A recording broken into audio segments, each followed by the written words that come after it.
I scrubbed down table 6 for what felt like the 100th time that night, the acrid tang of vinegar assaulting my nostrils.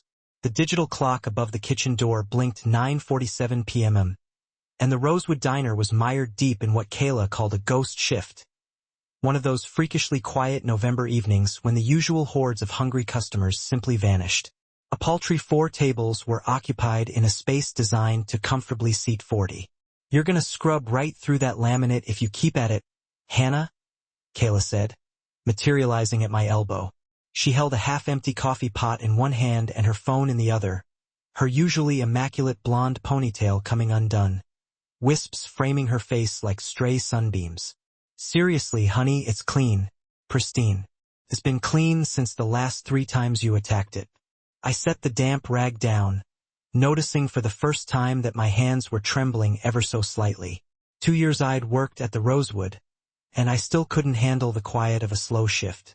The silence always seemed to amplify the thoughts I'd spent those same 2 years desperately trying to outrun.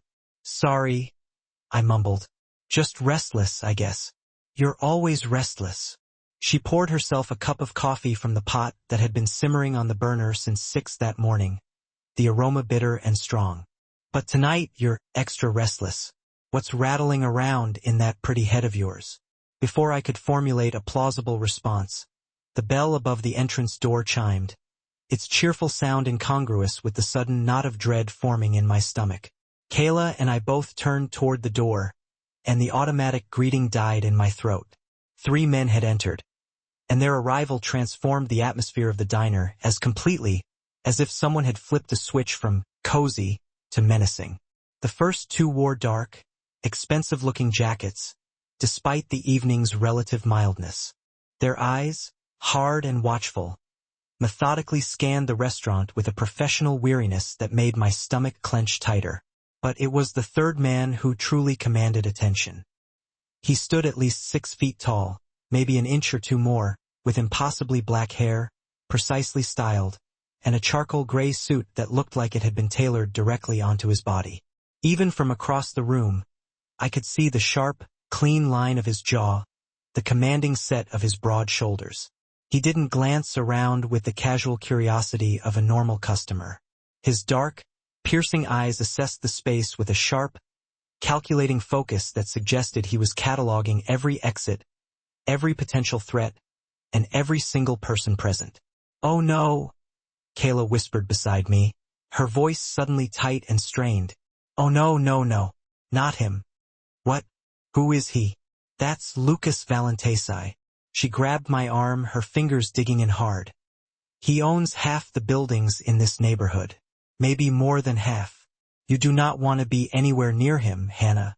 Trust me on this." But Sarah, the hostess, was already leading them toward my section. Of course, of the 4 occupied tables, 3 were in Kayla's section, which meant mine was the obvious choice for a party of 3 seeking privacy. "I'll take them," Kayla said quickly, her eyes wide with barely concealed panic. "I'll tell Sarah there was a mix-up. It's fine. They're just customers." The words came out steadier than I felt she was. Kayla's expression clearly telegraphed that she wanted to argue, to protect me from whatever invisible danger she sensed. But Sarah was already gesturing toward a secluded corner booth, and the man, Lucas Valentesi, was settling into it with his back to the wall, his 2 companions strategically positioning themselves to have a clear view of both the entrance and the kitchen door. I picked up 3 menus, my heart hammering against my ribs, and approached the table, hyper-aware of my scuffed sneakers and the stubborn coffee stain on my black apron that I'd tried and failed to wash out yesterday. Lucas Valentesi didn't glance up as I approached. He was studying his phone, his expression unreadable, carved in stone. "Good evening, gentlemen. Can I start you with something to drink?" One of the companions, a man with a shaved head and a thick neck, ordered water. The other, younger and leaner, asked for coffee, black. Lucas still hadn't looked up from his phone. I waited, poised with my pen hovering over my order pad, the silence stretching until it became uncomfortable, then excruciating. Finally, the companion who'd ordered coffee cleared his throat softly. "Sir?" Lucas lifted his eyes from the screen, and I felt the full impact of his gaze like a physical blow. His eyes were a deep, intense brown, almost black in the diner's warm lighting, and they held a depth of focus that made me want to instinctively step back, to flee. But I held my ground, forcing myself to maintain a professionally neutral expression. "Scotch," he said. His voice was low, measured, and carried the barest hint of an accent I couldn't quite place. "Neat. We don't serve hard alcohol, sir. Beer and wine only." Something flickered across his face, too quick to decipher. Not quite annoyance, not quite amusement, more like a spark of something else. "Water, then." I wrote it down, though I didn't really need to. 3 waters, 1 coffee. "I'll be right back with those." Turning away felt like breaking eye contact with a predator. I could feel his gaze boring into my back as I walked to the beverage station, my shoulders tight with tension and a growing sense of unease. Kayla intercepted me before I could even reach for the coffee pot. "Are you insane? Do you even know who that is?" "You already told me. Lucas Valentesi. He owns buildings. He owns everything, Hannah. Everything. And people don't just avoid him because he's rich. There are rumors, really bad rumors, about what he actually does." She glanced nervously over her shoulder toward the booth, then back at me. I filled the coffee cup, added 3 glasses of water to a tray, my movements precise and deliberate despite the turmoil inside me. "He's a customer, Kayla. That's all I need to know." "You're impossible," she muttered, but she stepped aside to let me pass. When I returned to the booth, Lucas was speaking in low tones to one of his companions, who nodded and stood up, heading toward the restroom.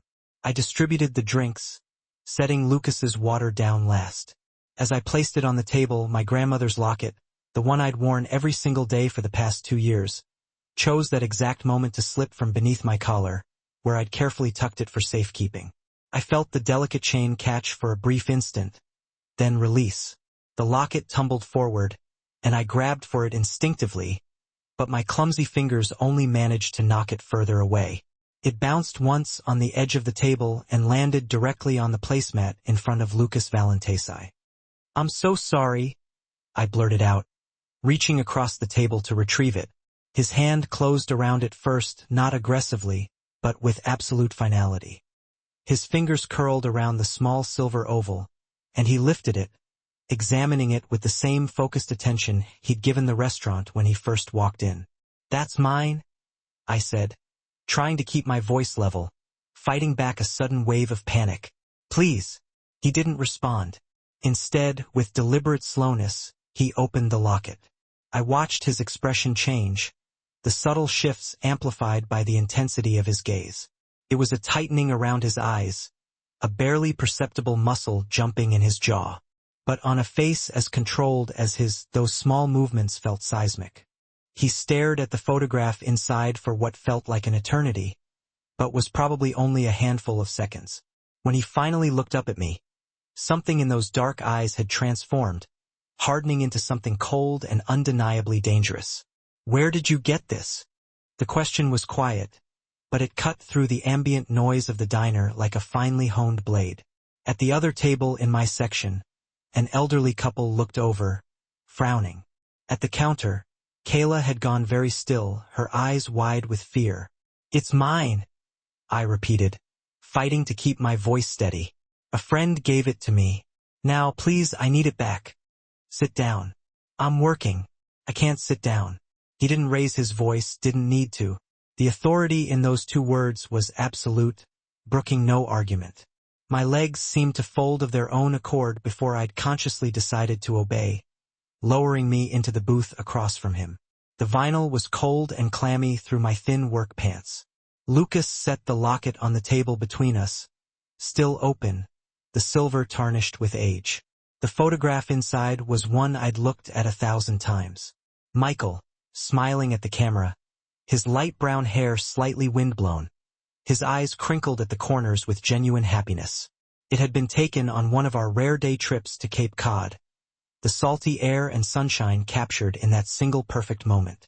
Back when I'd still naively believed that our relationship was real, that he was who he claimed to be. "How do you know my brother?" The words hit me like a bucket of ice water. Brother. Michael had mentioned a brother, mentioned him often, actually, though always vaguely. An older sibling who'd stayed in Chicago when Michael came to Boston for school. Someone important. Someone he both admired and seemed slightly afraid of. I'd never imagined I'd ever meet him. I'd certainly never imagined meeting him like this. Michael, I managed. My voice barely a whisper. Michael is your brother. Lucas's correction was sharp, clipped. He's been dead for 2 years. 2 years. The timeline cut me to the bone. That was exactly when Michael had disappeared from my life. When he'd inexplicably stopped answering my calls and texts. When I'd shown up at his apartment to find it completely empty, cleared out as if he'd never existed at all. He's not dead. I insisted, though the words felt hollow even to my own ears. He just left. He disappeared. But he's not. He's dead. And Lucas reached into his jacket. The sudden movement made me flinch, a jolt of pure adrenaline surging through my veins. But he only pulled out a phone. He swiped through it with quick, precise movements, then turned the screen toward me. The photograph showed Michael, older than in my locket. His face harder somehow, the boyish charm replaced with something altogether more calculating. He wore a dark suit and stood next to a man who I now recognized as a younger version of the person sitting across from me. They were at some kind of formal event, both unsmiling, both radiating the same kind of controlled power. This was taken 3 months before he died, Lucas said, his voice devoid of emotion. And this? He swiped again. Another photo appeared. This one of what looked like a funeral. Rows of people in black. A closed casket surrounded by elaborate flower arrangements. This was his funeral. 200 people attended. You weren't one of them. The diner seemed to spin slightly, the neon lights blurring at the edges of my vision. I gripped the edge of the table, my fingernails digging into the cheap laminate. That's impossible. He was a student. He was studying architecture. He was a member of my organization. Lucas put the phone away, the click of it echoing in the suddenly silent space. He worked for the family business. He was never a student, Miss Collins. Hannah Collins. The answer came automatically, a reflex. Miss Collins. He leaned forward slightly, his gaze unwavering, and I became acutely aware that his 2 companions had subtly repositioned themselves. One stood near the entrance now, a silent sentinel. The other had returned from the restroom and stood casually by the kitchen door, effectively blocking any possible exit. I'm going to need you to tell me everything about your relationship with Michael. How you met, how long you were together, what he told you about his life, his work, his family. Everything. I don't understand. If he's really dead, if he's been dead for 2 years, then why does any of this matter? Because I've spent 2 years trying to understand every aspect of my brother's life before he died. Because he kept secrets that ultimately got him killed. And because his eyes dropped to the locket again, his gaze intense and probing. You're wearing his photograph around your neck like a talisman. That suggests you mattered to him, which means I need to know who you are and why he never mentioned you. At the counter, Kayla had her phone out, her fingers flying across the screen. She was probably calling someone, maybe the police, though I suspected they wouldn't be much help against a man like Lucas Valentesi. I need to work, I said, trying to inject some firmness into my voice, though it trembled despite my best efforts. My shift doesn't end until 11. You can't just. Your shift is over. He raised his hand in a silent command, and the companion by the door immediately walked to the counter, speaking quietly to Sarah. She nodded vigorously, her face pale and drawn, and started wiping down the counter for the 100th time. You're going to come with me to somewhere we can talk privately. You're going to answer my questions, and then, if I believe you, I might let you go home. And if I refuse? His expression didn't change, but something in his stillness became more pronounced, more dangerous. You won't refuse. It wasn't a threat exactly.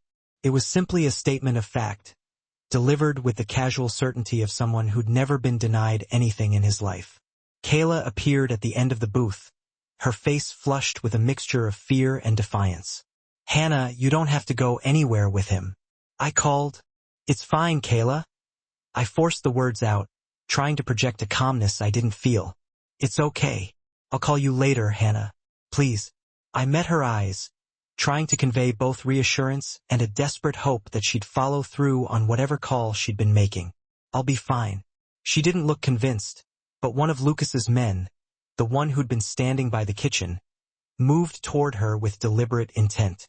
She backed away, her hands raised in a gesture of surrender. Lucas stood, buttoning his impeccably tailored suit jacket in one fluid motion. He picked up my locket from the table, holding it out toward me. When I reached for it, his fingers closed around mine, trapping them around the silver oval.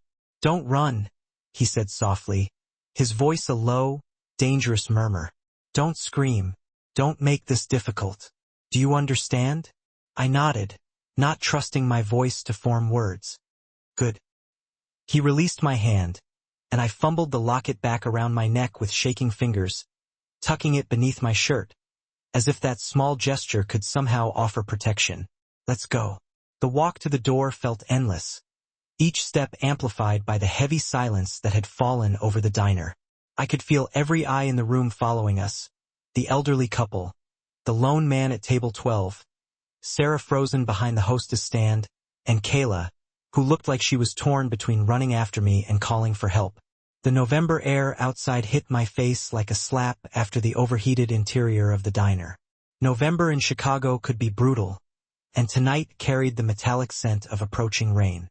A sleek black SUV waited at the curb, its engine running, the tinted windows obscuring the interior. Lucas opened the rear door and gestured for me to enter. I hesitated, every instinct screaming at me to run, to disappear into the night. But his men were right behind us, their presence a silent but unmistakable threat. And something in Lucas's eyes, a cold, unwavering determination, told me that running would be both futile and potentially dangerous. I climbed into the vehicle, the leather seats cold beneath me. Lucas slid in beside me, maintaining a careful distance, but close enough that I could smell his cologne, something expensive and woody with subtle notes of cedar. The door closed with an expensive, final-sounding thud, sealing me in. As we pulled away from the curb, I watched through the tinted windows as Kayla ran out onto the sidewalk, her phone pressed to her ear, her face etched with worry. Then the rain started, sudden and heavy, blurring the world outside. Within seconds, she was just a fleeting blur of motion, swallowed by the downpour in the distance. Lucas said nothing during the drive, his attention fixed on his phone, his thumb gliding across the screen. I tried to note landmarks, to memorize the route we were taking, but the rain and the tinted windows conspired to make everything outside a shapeless dark mass punctuated by the occasional blur of streetlights. We drove for perhaps 15 minutes before pulling into an underground parking garage, the air thick with the scent of exhaust fumes. The SUV descended 3 levels before stopping in a private bay, marked with a placard that read, simply, "Reserved Valentesai." "This way," Lucas said, climbing out of the SUV and waiting for me to follow, his gaze unwavering. He led me to a private elevator, one that required a key card to access, the subtle gleam of gold catching the dim light. The doors opened immediately, revealing an interior paneled in dark wood and polished brass. As we ascended, I caught my reflection in the gleaming surface. Pale face, wide, frightened eyes, damp hair where the rain had caught me during the few seconds between the diner door and the vehicle. I looked terrified. I was terrified. The elevator doors opened onto a hallway carpeted in a deep burgundy, the plush fabric absorbing every sound. Lucas walked ahead, his stride confident and purposeful, and stopped at a heavy wooden door at the end of the hallway. Another key card, another immediate and unquestioning response to his access. The space beyond was an office, but unlike any office I'd ever seen. Floor-to-ceiling windows offered a breathtaking view of downtown Chicago, the glittering lights of the skyscrapers creating a dazzling cityscape beyond the rain-streaked glass. The furniture was sleek and dark, the lighting subtle and carefully placed, designed to highlight power and influence. It was the office of someone who valued both absolute power and unwavering privacy. Lucas closed the door behind us, and I heard the distinct and ominous click of a deadbolt engaging, sealing us inside. "Sit," he said, gesturing toward a leather chair positioned directly in front of a massive desk that looked like it had been carved from a single block of obsidian. "And start talking." The leather chair was cold against my back, but I barely registered it. My entire focus was on the man settling behind the massive desk across from me. His movements precise, economical, and completely controlled. Lucas Valentesi didn't rush. He removed his perfectly tailored suit jacket, hanging it on a wooden stand near the window with the same deliberate care, then rolled up his sleeves with slow, methodical movements. The gesture revealed forearms corded with muscle and a watch that probably cost more than everything I owned combined. "Start from the beginning," he said, his voice calm and measured, but leaving absolutely no room for negotiation. "How did you meet my brother?" My throat felt tight, constricted by fear and a growing sense of dread. "At Boston University. I was 25, finishing my degree in graphic design. He was in the coffee shop where I studied every Tuesday and Thursday afternoon. We just kept running into each other. He said he was studying architecture." "When was this?" 4 years ago. October. The memory felt surreal now, distorted and irrevocably colored by everything I just learned. He spilled coffee on my laptop, apologized for 20 minutes straight, insisted on buying me dinner to make up for it. Lucas's expression didn't change, remained a mask of impassivity, but he pulled a leather-bound notebook from his desk drawer and began writing, the faint scratching of his pen the only sound in the room. "And you believed he was a student." "Why wouldn't I? He had textbooks." He complained about professors. He showed me his projects, building designs, structural analyses. My hands clenched tightly in my lap, the nails digging into my palms. It all seemed real. It was real. Lucas looked up from his notes, his gaze piercing. "Michael did study architecture for 3 months, his first semester at Boston University. Then our father had a heart attack, and Michael came back to Chicago to help with the family business. But he kept the apartment in Boston, used it as a cover. He even audited a night studio once a semester to keep the lie breathing, bringing home graded sketches he never filed." The words landed like blows, each one a painful revelation that shattered my carefully constructed reality. A cover for what? He was protecting me? For the life he actually lived. The one you knew nothing about. I wanted to argue, to defend the memories, to cling to the relationship I'd thought we had. But the evidence against me was overwhelming, irrefutable. 2 years of believing Michael had simply abandoned me, and now learning he'd been dead the entire time. The grief that washed through me was complex, tangled with anger, humiliation, and a profound sense of betrayal. "Tell me about your relationship. How often did you see him?" 2 or 3 times a week, usually. He'd come to Boston, or sometimes I'd visit him. We'd go to restaurants, museums, normal places. He was always careful about pictures, though. Said he was private. Didn't like social media, because he couldn't risk you discovering who he really was. Lucas set down his pen, the sound echoing in the vastness of the office. "Did he ever talk about his family, about Chicago?" "Sometimes he mentioned an older brother who worked in real estate. Said you were close, but that you had very different approaches to life." I swallowed hard, my throat aching with unshed tears. "He made you sound boring, actually, like some corporate drone." Something that might have been amusement flickered across Lucas's face, a brief and unexpected flicker of something almost human. "Corporate drone? That's creative." He leaned back in his chair, his eyes assessing me with a sharp intensity. "What else did he tell you about me? That you were overprotective, that you worried too much, that he wished you could just let him live his own life." The irony of those words hit me hard now, the truth twisting in my stomach like a knife. "He said he'd introduce us someday, after he graduated. After he graduated from a university he hadn't attended in 3 years. Lucas's tone was flat, devoid of emotion. "Did he ever give you anything? Gifts? Jewelry? Anything unusual? The locket. That's it. He said it was a picture of him when he was younger before life got complicated. I touched it through my shirt, my fingers tracing the outline of the small silver oval. I wore it every day after he disappeared. It was all I had left. Show me. With trembling fingers, I pulled out the locket and opened it, the hinge protesting with a faint squeak.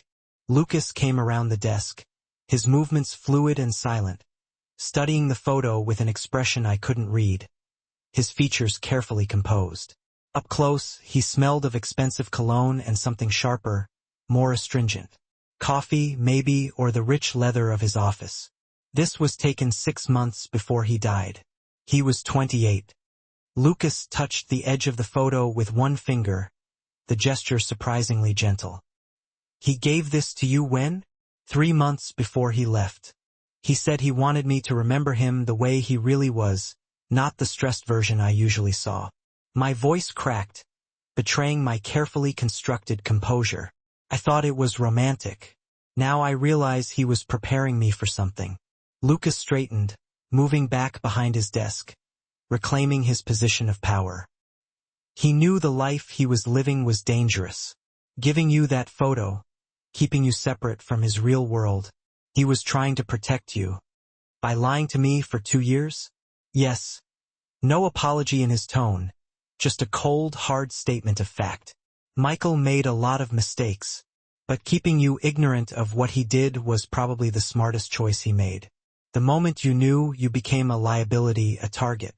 The word target made my stomach clench, a cold fist squeezing the air from my lungs. I still don't understand why he died. You said it was an ambush. Ambushed by who? The Albanian Mafia. They've been at war with my family for years over territory in Chicago. Lucas pulled out his phone, swiped through it, then turned it toward me again. This image showed Michael in what looked like a surveillance camera, still wearing tactical gear, a gun visible at his hip. This was taken the night he died. He was investigating a warehouse we suspected the Albanians were using for weapon storage. I stared at the image, trying to reconcile this armed, dangerous-looking man with the Michael who'd made me laugh over terrible comedy movies and cooked me breakfast on Sunday mornings. He went alone, against direct orders. Lucas put the phone away, the gesture abrupt. He wanted to prove himself, to show he could handle important operations without supervision. Instead, they were waiting for him. 5 men. He killed 2 before they got him. The clinical way he described it made my head spin, as if he were discussing a business transaction, not the violent death of his own brother. How can you talk about it like that? Like it's just a business transaction gone wrong. Because that's what it was. Lucas's voice hardened. The brief flicker of humanity extinguished. Sentiment doesn't bring people back, Miss Collins. Cold analysis of mistakes does. Can prevent future deaths. Michael died because he was impulsive, and because someone in our organization told the Albanians where he'd be. I've spent 2 years trying to identify that traitor. Traitor. Ambush. Killed. The language of violence had invaded my understanding of someone I'd thought I loved, tainting every memory, every shared moment. I need to use the bathroom, I said abruptly, the words forced out. My stomach was churning, and I could taste bile at the back of my throat. Lucas studied me for a moment, his gaze unreadable, then gestured toward a door on the left side of the office. Through there. I made it to the small, elegant bathroom just in time to vomit into the toilet, my body convulsing with the force of it. Everything from dinner came up, along with what felt like 2 years of accumulated grief, confusion, and betrayal. When I was finally empty, I rinsed my mouth at the sink, avoiding my reflection in the mirror. I didn't want to see what I looked like right now. When I emerged, Lucas was pouring water into a glass from a bottle on his desk. He handed it to me without comment, his gaze steady and watchful, and I accepted it, grateful despite everything. Sit. I sat, sipping the water carefully, trying to calm the storm raging inside me. My hands had stopped shaking, replaced by a strange numbness that felt almost worse. I need to know everything Michael told you about his schedule, his routine, where he went, who he mentioned seeing, any names that came up. Why? He's dead. What difference does it make now? Because understanding his last months helps me understand who betrayed him. And because... Lucas paused, something shifting in his expression. A flicker of vulnerability that quickly vanished. Because you're the only person who knew a side of Michael that I never saw. My brother was reserved. He was guarded, Lucas was. He didn't readily offer up his vulnerabilities. Kept his circle impossibly tight. Yet somehow he'd allowed me in. That had to signify something, a crack in that formidable wall. The acknowledgement hung in the air, thick and unexpected. For the first time since I'd been ushered into this opulent, intimidating space, Lucas appeared to be less of a ruthless interrogator and more like a man wrestling with a profound, personal loss. He talked about opening his own firm someday. I offered softly, attempting to steer the conversation towards safer waters. Architecture, like he'd supposedly been studying. He had, in fact, hidden beneath the veneer of the Valentesi Empire, there existed a genuine passion. He had sketches, Lucas confirmed, his voice a low rumble. Plans for a small practice, focused on sustainable design. He paused, a hint of melancholy coloring his features. He showed me drawings of buildings he wanted to create, spaces filled with light and air. I hesitated, the nagging doubt creeping back in. Were those real, or was that another lie woven into the Valentesi tapestry? A flicker of something, anger, pain, crossed Lucas's face. They were real. Michael genuinely loved architecture. Before our father pulled him into the family business, it was his sole ambition, the only thing he ever truly wanted to do with his life. Lucas's jaw tightened, a muscle ticking in his cheek. He looked away, towards the pre-dawn sky painting the Chicago skyline in shades of gray and rose. I tried to tell him he didn't have to stay, Lucas continued, the words sounding almost forced, that he could leave, pursue his passion if he wanted to, but he felt obligated, trapped. He felt like he owed the family, and it slowly killed him inside. Yes, I whispered, the weight of Michael's unspoken burden pressing down on me. A heavy silence descended, broken only by the faint hum of the city waking up outside. Through the expansive windows behind Lucas, I could see the darkness slowly surrendering to the encroaching dawn. Felt like I'd been trapped in this room for an eternity. Did Michael ever mention travel plans? I asked, pressing on. Places he needed to go? Anything out of the ordinary? I strained to remember, searching for any overlooked detail, any loose thread that might unravel this tangled mess. He went to New York a few times, Lucas replied, his gaze distant. Said he had family business there. And once he went to Miami for a week.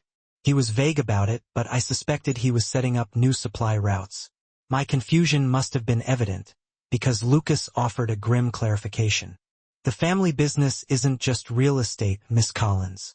We import goods. Some legal, some less so. The reality of the situation crashed over me, cold and brutal. You mean you're criminals? He leveled a steady gaze at me. I mean, we operate in gray areas, in a world that people like you don't usually have to think about. He delivered the words without a trace of shame or defensiveness, as if simply stating a fact of life. Michael was learning those operations. He was remarkably good at the logistics but terrible at the violence. And yet, he still died violently. Yes? I managed, my head throbbing, my throat still raw from the earlier vomiting. I was sitting across from a man who had just casually admitted to running some kind of criminal empire, discussing his brother's violent death like it was a corporate restructuring. I want to go home, I pleaded, my voice barely a whisper. You can't. The words, though delivered calmly, struck me like a physical blow. What? I can't let you go until I verify something. Lucas retrieved his phone again, his fingers flying across the screen. I need to check whether the Albanians had any surveillance on Michael during the time you were together. If they documented his relationship with you, then you're in danger. That's insane. I protested, my voice rising in panic. It's been 2 years. Why would they care about me now? Because vengeance doesn't have an expiration date. His voice was hard, unforgiving. And because if they know you existed, they might think you have information about Michael's operations. Information they could use against my family. But I don't know anything. They don't know that. He set his phone down on the desk, the gesture final. Right now, you're a potential asset to them, or a potential weapon against us. Either way, you're not safe walking around Chicago without protection. Fear, raw and primal, surged through my numbness. So what? You're keeping me prisoner? I'm keeping you alive. Lucas stood, moving to the window. The burgeoning dawn cast him in stark silhouette, a figure of immense power and unsettling mystery. You'll stay in a secure location while I investigate. A few days at most. If the Albanians don't have records of you, you can go back to your normal life. He paused, the silence stretching taut. If they do, then we'll need to discuss long-term arrangements. I have a job, a life. I cried out, desperation lacing my voice. People will worry about me. Your friend Kayla? Yes, I'll allow you to call her once you're settled. She can bring you clothes and anything else you need. He turned back to face me, his expression unreadable. But you'll do it from a secure line, and you won't tell her where you are. She'll call the police. Let her. The police won't interfere with family business. Not in my territory. He said it with absolute, unwavering confidence. And I believed him. You need to understand something, Miss Collins. The world Michael lived in, the world I live in, doesn't follow the same rules as yours. If you're connected to us now, those rules apply to you too. I didn't ask for this connection. Neither did Michael. Neither did I. But here we are. Lucas returned to his desk, pulling a card from his drawer. This is the number for the apartment where you'll stay. It's secure, monitored. Nobody can get to you there. I'll have food delivered. Anything you need, but you don't leave without my permission. I took the card with numb fingers, the edges digging into my palm. And if I refuse, you won't. Not a threat, just a statement of fact. Because despite your anger, despite feeling betrayed, you're smart. You survived 2 years thinking Michael abandoned you. You rebuilt your life from nothing. That takes intelligence and strength. And intelligent, strong people know when they're out of their depth. He was right, and I hated him for it. Lucas pressed a button on his desk phone. Bring the car around. We're taking Miss Collins to the north location. A voice crackled back. Confirmation. One more thing, I said, my voice trembling slightly. Show me proof. Real proof that Michael is dead. Without hesitation, Lucas opened a drawer and withdrew a folder. He slid it across the desk to me. This is his death certificate. This is the police report from the scene. These are photos from his funeral. I opened the folder with shaking hands.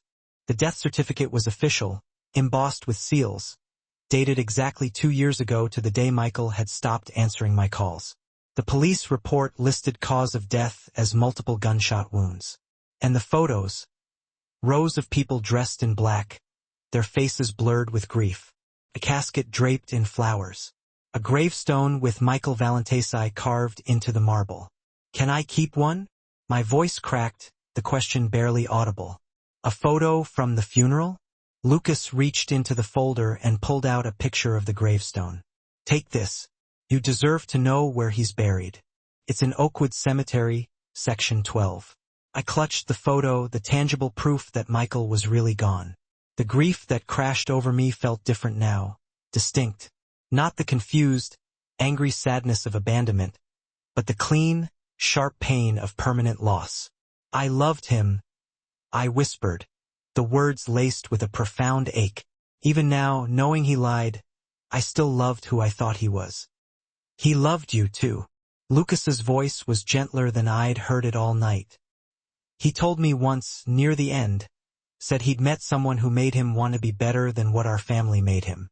He didn't tell me your name, didn't give me details, but I remember how he looked when he said it. Hopeful, like he actually believed he could leave all this behind. Lucas paused, his gaze softening. He was wrong, obviously, but for a while you gave him hope. That's worth something. A knock at the door interrupted whatever I might have said in response. One of Lucas's men entered. Car's ready, sir. Thank you. Lucas pulled his jacket back on, smoothed down his sleeves. He looked at me, his expression unreadable. I know this isn't what you wanted tonight, Miss Collins, but you're safer with me than out there on your own. Trust that if you can't trust anything else. I stood on unsteady legs, still clutching the photo of Michael's grave. Will you tell me what you find about whether I'm in danger? Yes. No hesitation. I don't lie to people under my protection. You'll know everything I know, as soon as I know it. It wasn't much, but it was something to hold on to as I followed him out of the office, into the elevator, down to the underground parking garage where another black SUV waited. The same driver from before opened the door, his face professionally blank, a mask of indifference. This time, when I climbed into the vehicle, Lucas didn't join me. He leaned against the door frame, meeting my eyes one last time. Get some rest. Someone will bring you breakfast in a few hours. And Miss Collins, I am sorry about Michael, about dragging you into this. I'm sorry. Then he closed the door, and the SUV pulled away, carrying me towards whatever secure location he'd arranged. Through the tinted windows, I watched the city transform in the early morning light. Familiar streets taking on unfamiliar shadows. The Chicago I thought I knew revealing itself as something more dangerous than I'd ever imagined. I pressed the photo of Michael's grave against my chest and finally allowed myself to cry, the silent tears tracing a path down my cheeks. 2 days in the penthouse felt like 2 weeks, time stretching and distorting in the sterile, gilded cage. The space was undeniably beautiful in that cold, impersonal way that reminded you constantly that you didn't belong there, that you were an interloper in a world of unimaginable wealth and power. Floor-to-ceiling windows offered a panoramic view of Lake Michigan, the water a swirling mass of gray and restless energy under the perpetually overcast November skies. The furniture was all clean lines and neutral colors, devoid of any personal touches. The only objects that hinted at a human presence were the clothes Kayla had brought on that first day, a pathetic attempt to inject some normalcy into this surreal existence. I'd called her within an hour of arriving, using the secure phone Lucas's people had provided. The conversation had been stilted and awkward, every word carefully measured. I tried to reassure her I was safe, while she alternated between relief and simmering fury. You can't just disappear with some crime boss, Hannah. This is insane. I know, but I don't have a choice right now. There's always a choice. Not when the alternative is dying, apparently. She'd gone quiet at that, the weight of my situation finally sinking in. Now, she called me twice a day, morning and evening, our conversations carefully neutral, peppered with coded reassurances, because we both knew someone was listening. Someone was always listening. I spent those 2 days trying to reconcile everything I'd learned about Michael. The man I'd loved, the man I thought I knew had never existed. Not really. He'd been a carefully constructed fiction, a charming facade designed to keep me safe and blissfully ignorant. I should have been grateful for that protection, for the years of carefully curated deception. Instead, I felt cheated, robbed of the chance to truly know him, to understand the complexities and contradictions that lay hidden beneath the surface. The penthouse had a well-stocked kitchen filled with gourmet ingredients I didn't know how to use, a library overflowing with leather-bound books I couldn't focus on, and a bedroom with sheets that probably cost more than my monthly rent at the cramped apartment I'd left behind. There was also a constant, unnerving presence of security, a silent army of men in dark clothes who rotated shifts, never speaking to me directly, but always watching, their eyes like scanners, assessing and evaluating every move I made. On the afternoon of the second day, Lucas arrived, shattering the monotony of my forced confinement. I heard the almost imperceptible hum of the private elevator before I saw him. The distinct mechanical were followed by the smooth whoosh of doors sliding open. He stepped into the penthouse, impeccably dressed as always, wearing another perfectly tailored suit. This one charcoal gray with a burgundy tie that hinted at a subtle, almost defiant, elegance. His expression was grimmer than I'd seen it during our night-long interrogation. His jaw set in a hard, unyielding line. "Miss Collins," he said, his voice devoid of warmth. He placed a sleek leather briefcase on the polished surface of the dining table. "We need to talk." My stomach dropped, A cold, heavy weight settling in my gut. That doesn't sound good. It isn't. He gestured towards the expansive sofa, upholstered in a pristine, unforgiving white. Please sit down. I perched on the edge of the cushion, my hands twisting together nervously in my lap. Lucas remained standing, his posture rigid, radiating an almost palpable tension. I've spent the past 2 days investigating whether the Albanians had any surveillance on Michael during the time you were together. I needed to know if they were aware of your existence, if you had registered on their radar. He paused, his jaw tightening, the muscle in his cheek twitching again. The answer is complicated. Complicated how? They had a file on Michael. Nothing extensive, just basic intelligence gathering on a rival organization's operative. Routine. That file included mentions of a girlfriend in Boston, though no name, no photos, nothing concrete. After Michael died, they assumed the connection died with him. They closed the case. A tentative tendril of relief started to bloom in my chest, a fragile flicker of hope in the overwhelming darkness. But Lucas's grim expression killed it before it could fully form, a dark cloud extinguishing the nascent light. However, he continued, his voice low and deliberate, my investigation created a problem. My men made inquiries. They asked questions in places where the wrong people were listening. Word got back to the Albanian Information Network that I was actively searching for details about Michael's personal life, and that made them curious. More than curious. It told them there was something worth finding, a vulnerability to exploit. Lucas moved to the window, his hands clasped behind his back, his gaze fixed on the distant horizon. They started their own investigation. And because you've been working at the same restaurant for 2 years, living at the same address, using your real name, they found you in less than 48 hours. The room tilted slightly, the luxurious surroundings blurring at the edges.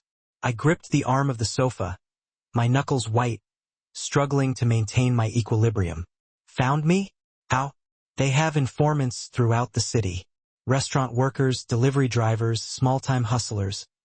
People who see everything and report back for a price. Once they knew to look for a connection between Michael and Boston, it was simple enough to track down someone matching the profile. It was only a matter of time. So, they know about me now because of your investigation. The realization hit me with the force of a physical blow, stealing my breath and leaving me reeling. Yes. He turned to face me, his eyes filled with a stark, almost unsettling, honesty. And for the first time since I'd met him, Lucas looked almost guilty. This is my fault. I should have been more careful, more discreet. Instead, I put you directly in their line of sight. I exposed you. I stood up, needing to move, to pace, to burn off some of the adrenaline that was now coursing through my veins. Okay, so they know I exist.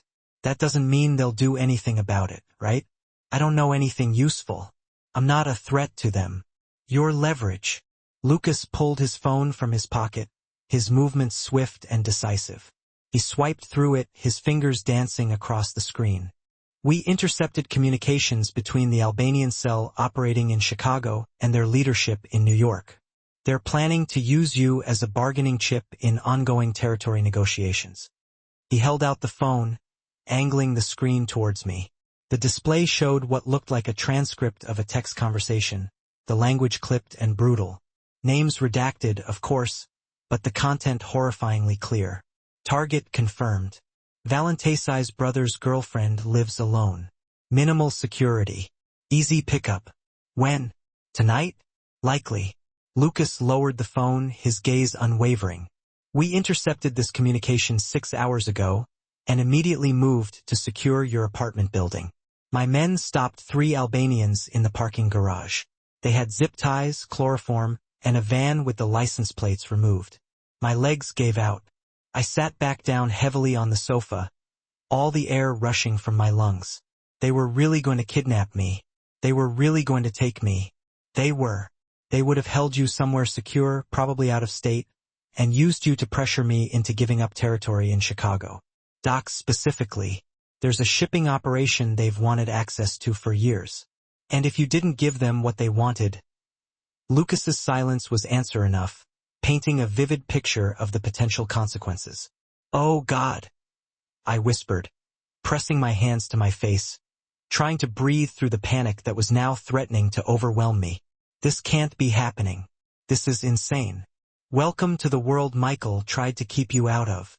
Lucas pocketed his phone and moved to sit in the chair across from me, his presence somehow both comforting and terrifying. "This isn't temporary anymore, Miss Collins. This is a real threat, a tangible danger, that won't disappear just because we want it to. This is our reality now." "But I don't know anything. I can't give them information about Michael or your family because I don't have any. They don't know that. And even if they did, you're still useful to them as leverage. Your existence, your connection to Michael, that makes you a weapon they can use against me." I looked up at him, at this man I'd met 2 days ago, who had turned my life inside out, ripped away the comfortable facade of normalcy, and plunged me into a world of danger and deceit. "What do I do?" "You stay here. You follow the security protocols I'm going to outline. You don't go anywhere without an armed escort." His voice was firm, resolute but not unkind. "And you let me handle the Albanians." "Handle them? How? That's not something you need to worry about." "It is if my life depends on it." I straightened, forcing strength into my voice despite the terror that was still coursing through me. "I deserve to know what you're planning." Lucas studied me for a long moment, his gaze intense and probing. Then he nodded slowly, a flicker of something akin to respect in his eyes. "Fair enough. I'm working on identifying exactly which cell is targeting you and where their base of operations is located. Once I have that information, I'll take steps to neutralize the threat." "Neutralize, meaning kill, possibly?" I asked, the question hanging in the air, heavy with unspoken implications. "Meaning a possibly. Or intimidate them enough that pursuing you becomes more trouble than it's worth. Or negotiate with their leadership to make you off limits." He spread his hands, the gesture conveying both control and a sense of grim resignation. "I have options, but all of them require time and careful planning." "How much time?" "A few weeks, maybe a month." "A month?" For weeks of living in this beautiful cage, cut off from my life, dependent on a man I barely knew for my very survival. The reality of it settled over me like a crushing weight, suffocating me with its implications. "I need to call Kayla. She's already on her way. I asked her to bring more of your things from your apartment. Clothes, personal items, anything that will make you more comfortable here." "You didn't ask me first." "No, because you would have argued, and we don't have time for arguments." Lucas stood, moving towards a side table where a tablet sat charging. He brought it back, unlocking it with his thumbprint. "This is a map of Albanian-controlled territories in Chicago. The red zones are confirmed operations. The orange are suspected." I looked at the screen, seeing a patchwork of colored areas spread across a digital map of the city. There were more red and orange zones than I would have ever imagined, a chilling testament to their pervasive influence. They're everywhere. Not everywhere, but enough places that you can't just walk around freely without risk. He zoomed in on one section, the map becoming more detailed. "This is where your apartment is located. See how it's right on the border of an orange zone. That's why they were able to move on you so quickly. You were practically in their backyard. I've been living there for 2 years. Why target me now? Because 2 years ago they didn't know you existed. Now they do. And in the world of organized crime, information like that is currency. Your connection to Michael, that is a tradable asset." Lucas set the tablet aside, his expression grave. "I need you to understand something, Miss Collins. This isn't going to be resolved quickly or easily. The Albanians are patient, well-funded, and deeply invested in their vendetta against my family. Michael's death only intensified that conflict. Discovering you gives them a new avenue for attack. He was guarded, a fortress of a man. He didn't offer intimacy easily, didn't invite people past the surface. Yet he'd let you in. That small act resonated with a weight that surprised me. In that instant, Lucas shifted. The interrogator's mask slipped, revealing not a lawman, but someone ravaged by loss, acquainted with grief's cruel contours. He talked about starting his own firm, I offered, my voice barely audible in the cavernous office. Architecture, that's what he supposedly studied. Lucas's eyes flickered with a brief, unguarded emotion, and I saw a flicker of the brother he'd known before the family business had consumed him. He had sketches, Lucas replied, his voice tight. Plans for a small practice, a commitment to sustainable design. He showed me drawings of buildings he wanted to build. My instincts flared, suspicion warring with a desperate need for truth. Were those real, or another lie built on top of lies? They were real, Lucas insisted, his tone hardening. Michael loved architecture. Before our father sank his claws into him, that's what he wanted to do with his life. His jaw clenched, a muscle ticking near his temple. I tried to tell him he didn't have to stay, that he could walk away, but he felt trapped. He felt like he owed the family. It was killing him from the inside. Yes, we sat in silence, the unspoken words hanging heavy in the air. Through the windows behind Lucas, a pre-dawn gray was bleeding into the horizon, signaling the end of the night. I realized I'd been trapped in that office for hours. Did Michael ever mention travel plans? I asked, dredging up fragments of memory. Places he needed to go? I strained to recall the details, the casual remarks that might now hold damning significance. He went to New York a few times, said it was family business. And once, he disappeared to Miami for a week. He was always vague, saying he was setting up new supply routes. At my bewildered expression, Lucas clarified, his words laced with a chilling matter-of-factness. The family business isn't just real estate, Miss Collins. We import goods, some legal, some not so much. I recoiled, the implication hitting me like a physical blow. You mean you're criminals? He met my gaze, unflinching. I mean, we operate in gray areas, places people like you don't usually have to consider. There was no shame, no apology, just a cold acceptance of reality. Michael was learning those operations. He had a knack for logistics, but a complete aversion to the violence. And yet, he added, his voice dropping, he still died violently. Yes? I echoed, the word catching in my raw throat. My head throbbed, and my stomach churned, the remnants of my earlier sickness burning. I was sitting across from a man who casually admitted to running a criminal enterprise, dissecting his brother's death like a business proposal. I want to go home. You can't. The words, delivered with quiet finality, slammed into me. What? I can't let you go until I verify something. Lucas retrieved his phone, his fingers flying across the screen. I need to check if the Albanians had any surveillance on Michael while you were together. If they documented your relationship, you're in danger. That's insane, I protested, panic rising. It's been 2 years. Why would they care about me now? Because vengeance doesn't have an expiration date. And because, if they know you existed, they might assume you have information about Michael's operations. Information they could use against my family. But I don't know anything. They don't know that. He placed the phone on the desk, his gaze unwavering. Right now, you're a potential asset to them, or a potential weapon against us. Either way, you're not safe walking around Chicago unprotected. Fear, cold and sharp, pierced through the fog of shock. So what? You're keeping me prisoner? I'm keeping you alive. Lucas stood and walked to the window, the growing dawn casting him in silhouette. You'll stay in a secure location while I investigate. A few days at most.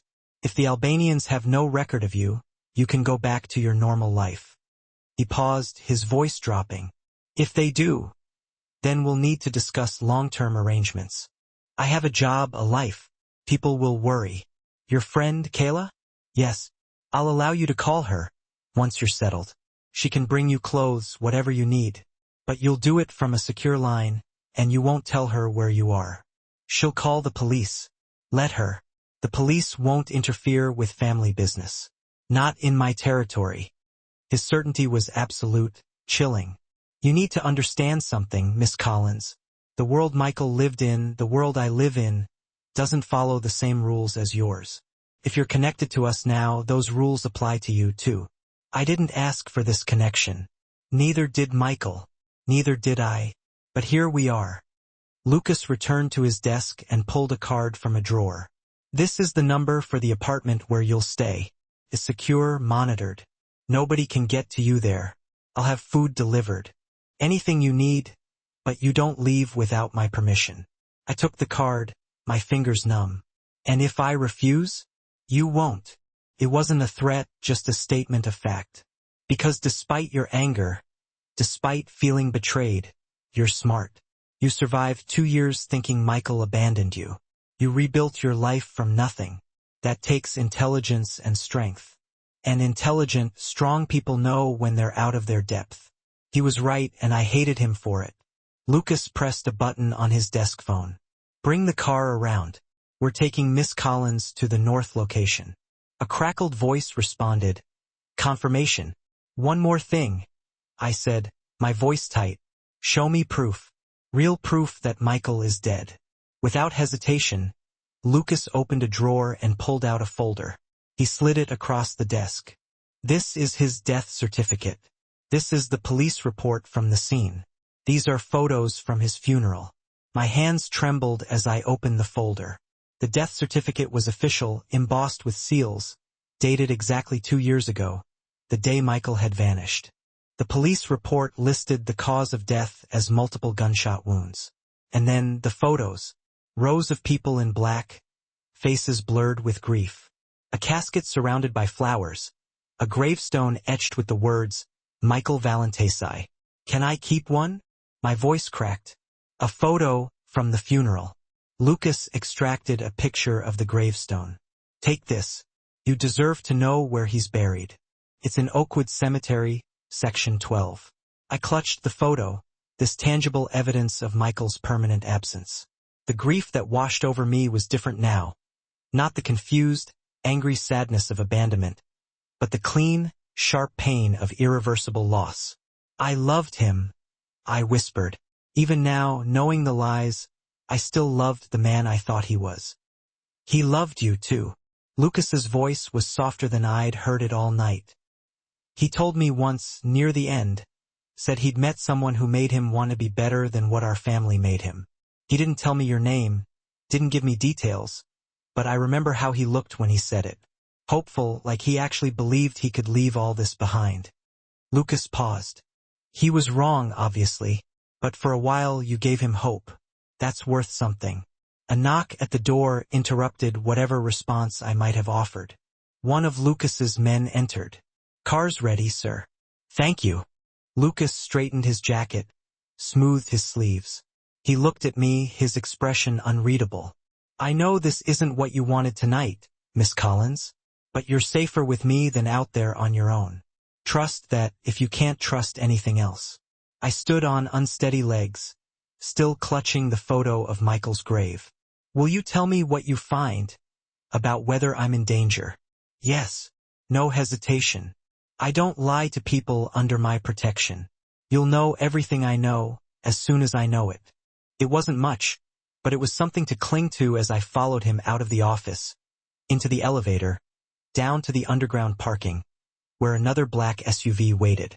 The same driver from before opened the door, his face a mask of professional indifference. This time, Lucas didn't join me in the vehicle.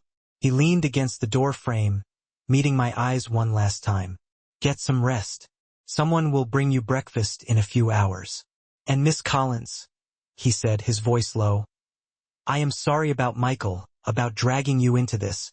I'm sorry. Then he closed the door, and the SUV pulled away, carrying me toward whatever secure location he had arranged. Through the tinted windows, I watched the city transform in the early morning light. Familiar streets took on unfamiliar shadows. The Chicago I thought I knew revealing itself as something more dangerous than I could have imagined. I pressed the photo of Michael's grave against my chest and finally allowed myself to cry. 2 days in the penthouse felt like an eternity. The space was beautiful in that sterile, aggressively expensive way that reminded you constantly you didn't belong. Floor-to-ceiling windows offered panoramic views of Lake Michigan, the water a restless gray under the perpetually overcast November skies. The furniture was all clean lines and muted tones, a calculated exercise in minimalist chic. The only personal touches were the clothes Kayla had brought on that first day, a small rebellion against the overwhelming anonymity. I'd called her within an hour of arriving, using the phone Lucas's people had provided. The conversation had been strained, a carefully choreographed dance of reassurance and veiled panic. I was trying to convince her I was safe, while she alternated between relief and sputtering fury. "You can't just disappear with some crime boss, Hannah. This is insane." "I know, but I don't have a choice right now." "There's always a choice. Not when the alternative is dying, apparently." A long silence followed, the weight of my situation finally settling over her. Now, she called me twice a day, morning and evening, our conversations guarded, carefully neutral, because we both knew we were being listened to. I spent those 2 days grappling with the shattered remnants of my relationship with Michael. The man I had loved had never truly existed. He had been a carefully constructed illusion, designed to protect me from the darkness he inhabited. I should have been grateful for that protection, but instead, I felt cheated, robbed of the chance to know the real man, however flawed he may have been. The penthouse boasted a well-stocked kitchen, a library filled with books I couldn't focus on, and a bedroom with sheets that probably cost more than my monthly rent at the tiny apartment I'd left behind. There was also the constant, unnerving presence of security. Men in dark suits who rotated shifts, never speaking to me directly, but always watching, their eyes following my every move. On the afternoon of the second day, Lucas arrived. I heard the subtle hum of the elevator before I saw him. The distinct mechanical were followed by the soft whoosh of the doors sliding open. He stepped into the penthouse wearing another impeccably tailored suit, this one charcoal gray with a subtle burgundy tie. His expression was even grimmer than I remembered from our long night of interrogation. "Miss Collins," he said, placing a leather briefcase on the dining table. "We need to talk." My stomach plummeted. That doesn't sound good. It isn't. He gestured toward the sofa. "Please sit down." I perched on the edge of the cushion, my hands twisting nervously in my lap. Lucas remained standing, his posture rigid. "I've spent the past 2 days investigating whether the Albanians had any surveillance on Michael during the time you were together. I needed to know if they were aware of your existence." He paused, his jaw tightening. "The answer is complicated." "Complicated how?" "They had a file on Michael. Nothing extensive, just basic intelligence gathering on a rival organization's operative. That file included mentions of a girlfriend in Boston, though no name, no photos, nothing concrete. After Michael died, they assumed the connection died with him. Relief tentatively blossomed in my chest, but Lucas's grim expression killed it before it could fully form. "However," he continued, "my investigation created a problem. My men made inquiries. They asked questions in places where the wrong people were listening. Word got back to the Albanian information network that I was actively searching for details about Michael's personal life, and that made them curious. More than curious. It told them there was something worth finding." Lucas moved to the window, clasping his hands behind his back. "They started their own investigation. And because you've been working at the same restaurant for 2 years, living at the same address, using your real name, they found you in less than 48 hours. The room tilted slightly. I gripped the arm of the sofa. "Found me? How?" "They have informants throughout the city. Restaurant workers, delivery drivers, people who see everything and report back for a price. Once they knew to look for a connection between Michael and Boston, it was simple enough to track down someone matching the profile. So, they know about me now because of your investigation?" "Yes." He turned to face me, and for the first time since I'd met him, Lucas looked almost guilty. "This is my fault. I should have been more careful, more discreet. Instead, I put you directly in their line of sight." I stood up, needing to move, to dispel the suffocating feeling of being trapped. "Okay, so they know I exist. That doesn't mean they'll do anything about it, right? I don't know anything useful. I'm not a threat to them. Your leverage." Lucas retrieved his phone and swiped through it. We intercepted communications between the Albanian cell operating in Chicago and their leadership in New York. They're planning to use you as a bargaining chip in ongoing territory negotiations. He held out the phone. The screen displayed what appeared to be a transcript of a text conversation. Names were redacted, but the content was chillingly clear. Target confirmed. Valentesai's brother's girlfriend lives alone. Minimal security. Easy pickup. When? Tonight? Likely. We intercepted this communication 6 hours ago and immediately moved to secure your apartment building.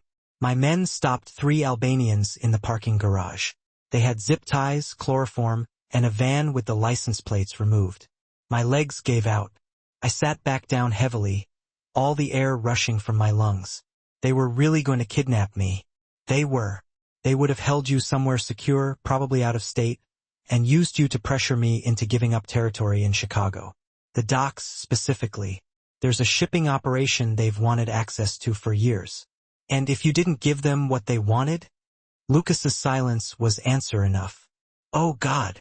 I pressed my hands to my face, trying to breathe through the panic that was rising in my throat. This can't be happening. This is insane. Welcome to the world Michael tried to keep you out of. Lucas pocketed his phone and moved to sit in the chair across from me. This isn't temporary anymore, Miss Collins.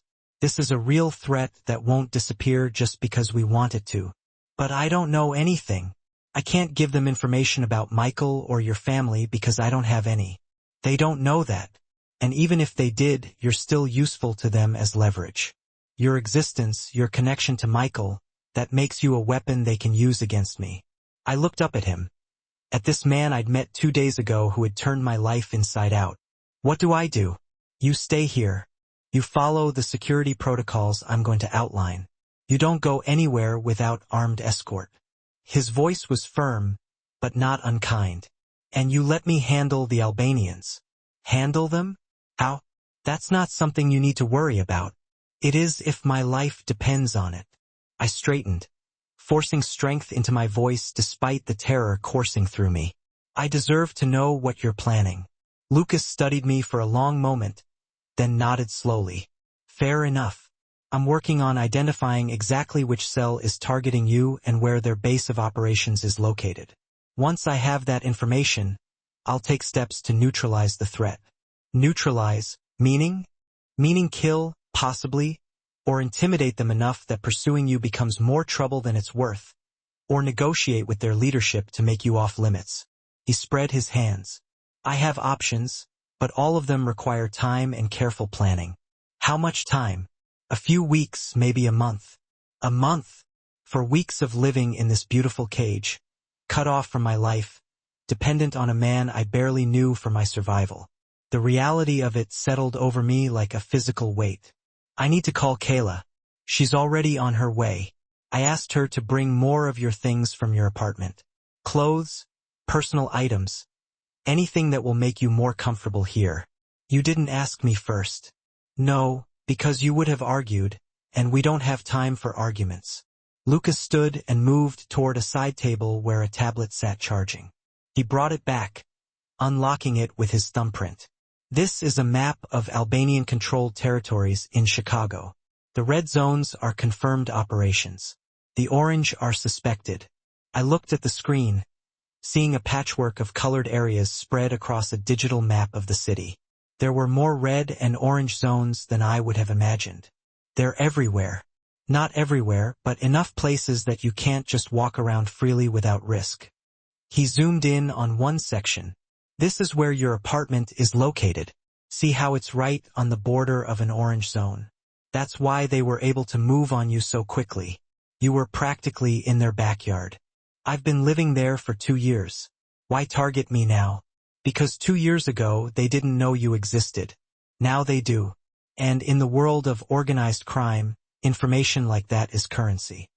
Lucas set the tablet aside. I need you to understand something, Miss Collins.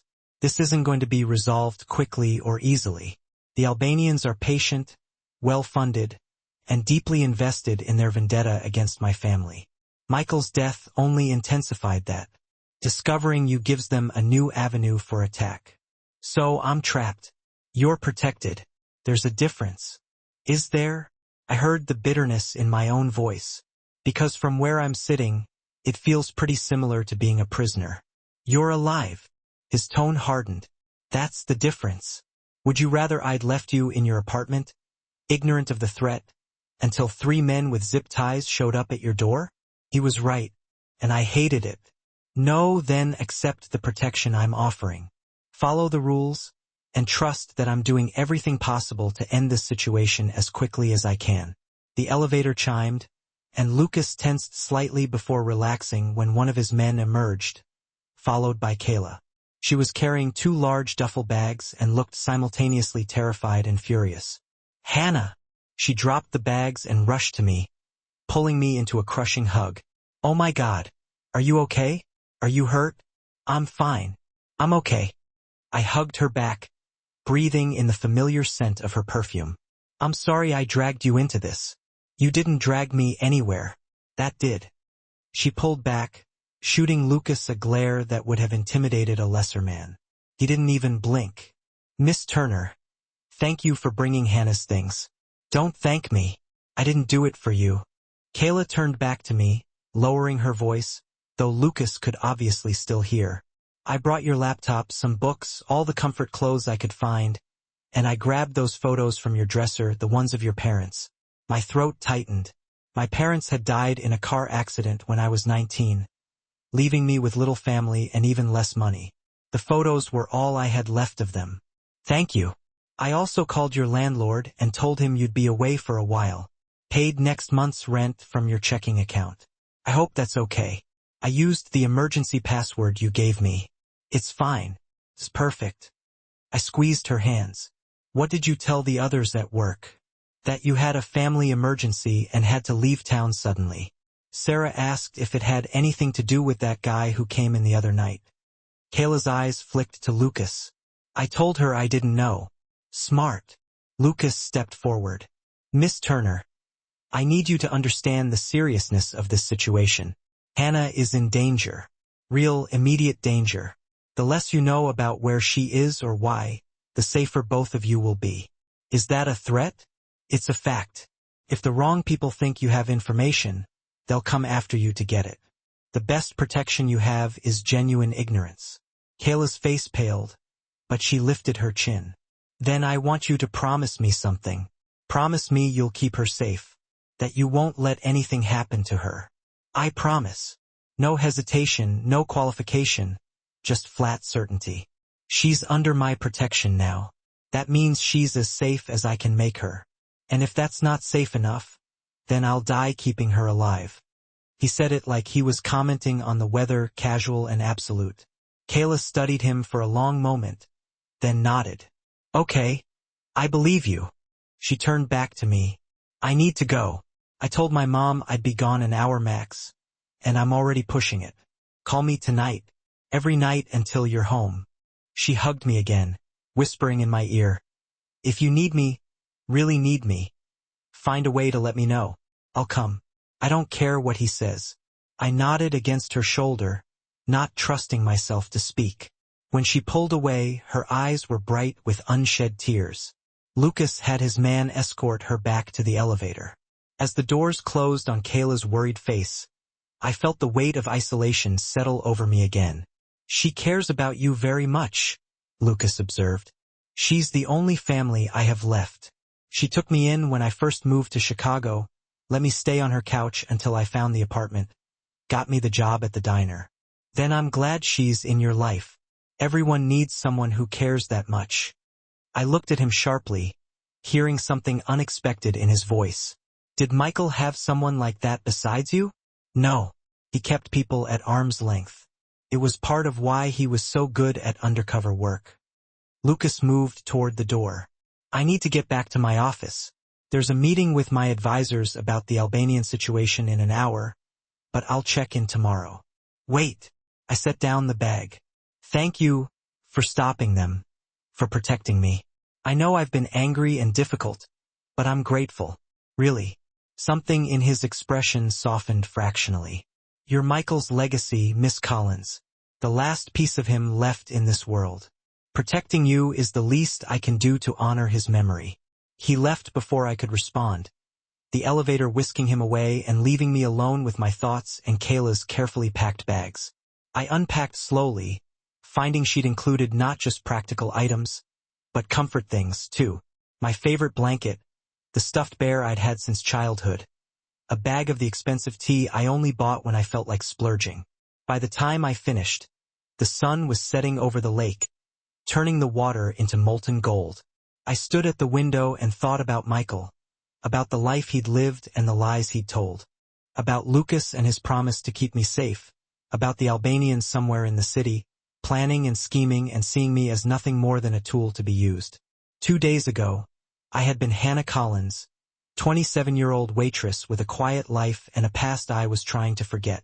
Now I was something else. A target, a complication, a problem to be solved. And somewhere in the transformation, I'd become dependent on a man as dangerous as the threats he was protecting me from. I touched the locket at my throat, feeling the familiar weight of Michael's photo against my skin. Whatever Lucas had planned for me, whatever twisted game he was playing, I refused to be a victim. I was a survivor. Losing my parents had forged steel in my spine.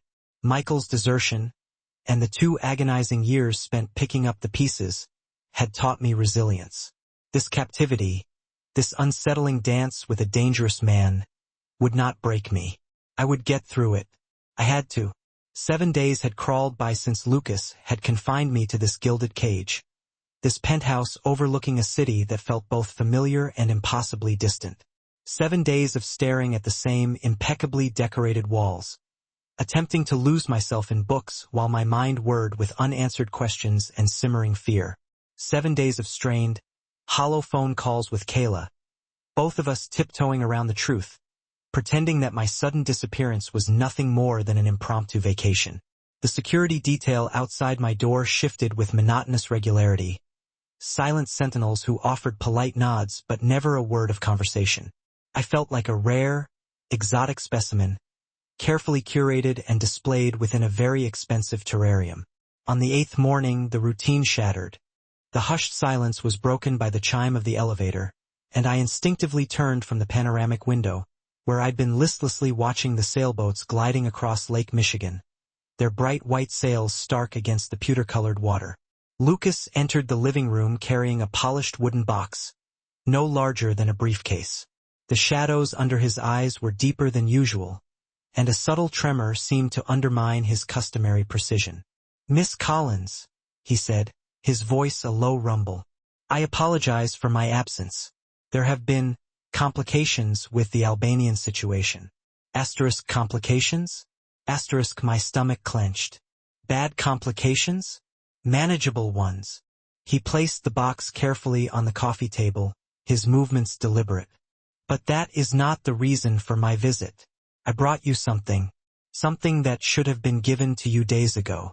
I approached the box cautiously, my eyes fixed on its polished surface. It was crafted from rich, dark walnut, the corners reinforced with gleaming brass hinges. It was clearly designed to safeguard something precious. This belonged to Michael. After he died, I gathered his personal effects. I stored them away. His voice caught slightly. "I haven't opened this box in 2 years." The air crackled with unspoken emotions, with grief and regret that hung heavy between us. "But you," Lucas continued, his voice rough, "you have more of a right to these things than I do. You loved him. He loved you. That matters." My hands trembled as I reached for the lid. "Are you sure?" I whispered. "I'm sure." He stepped back, creating a space between us. "Take your time. I'll be in the kitchen if you need anything." I waited until he had disappeared from the room before I dared to lift the lid.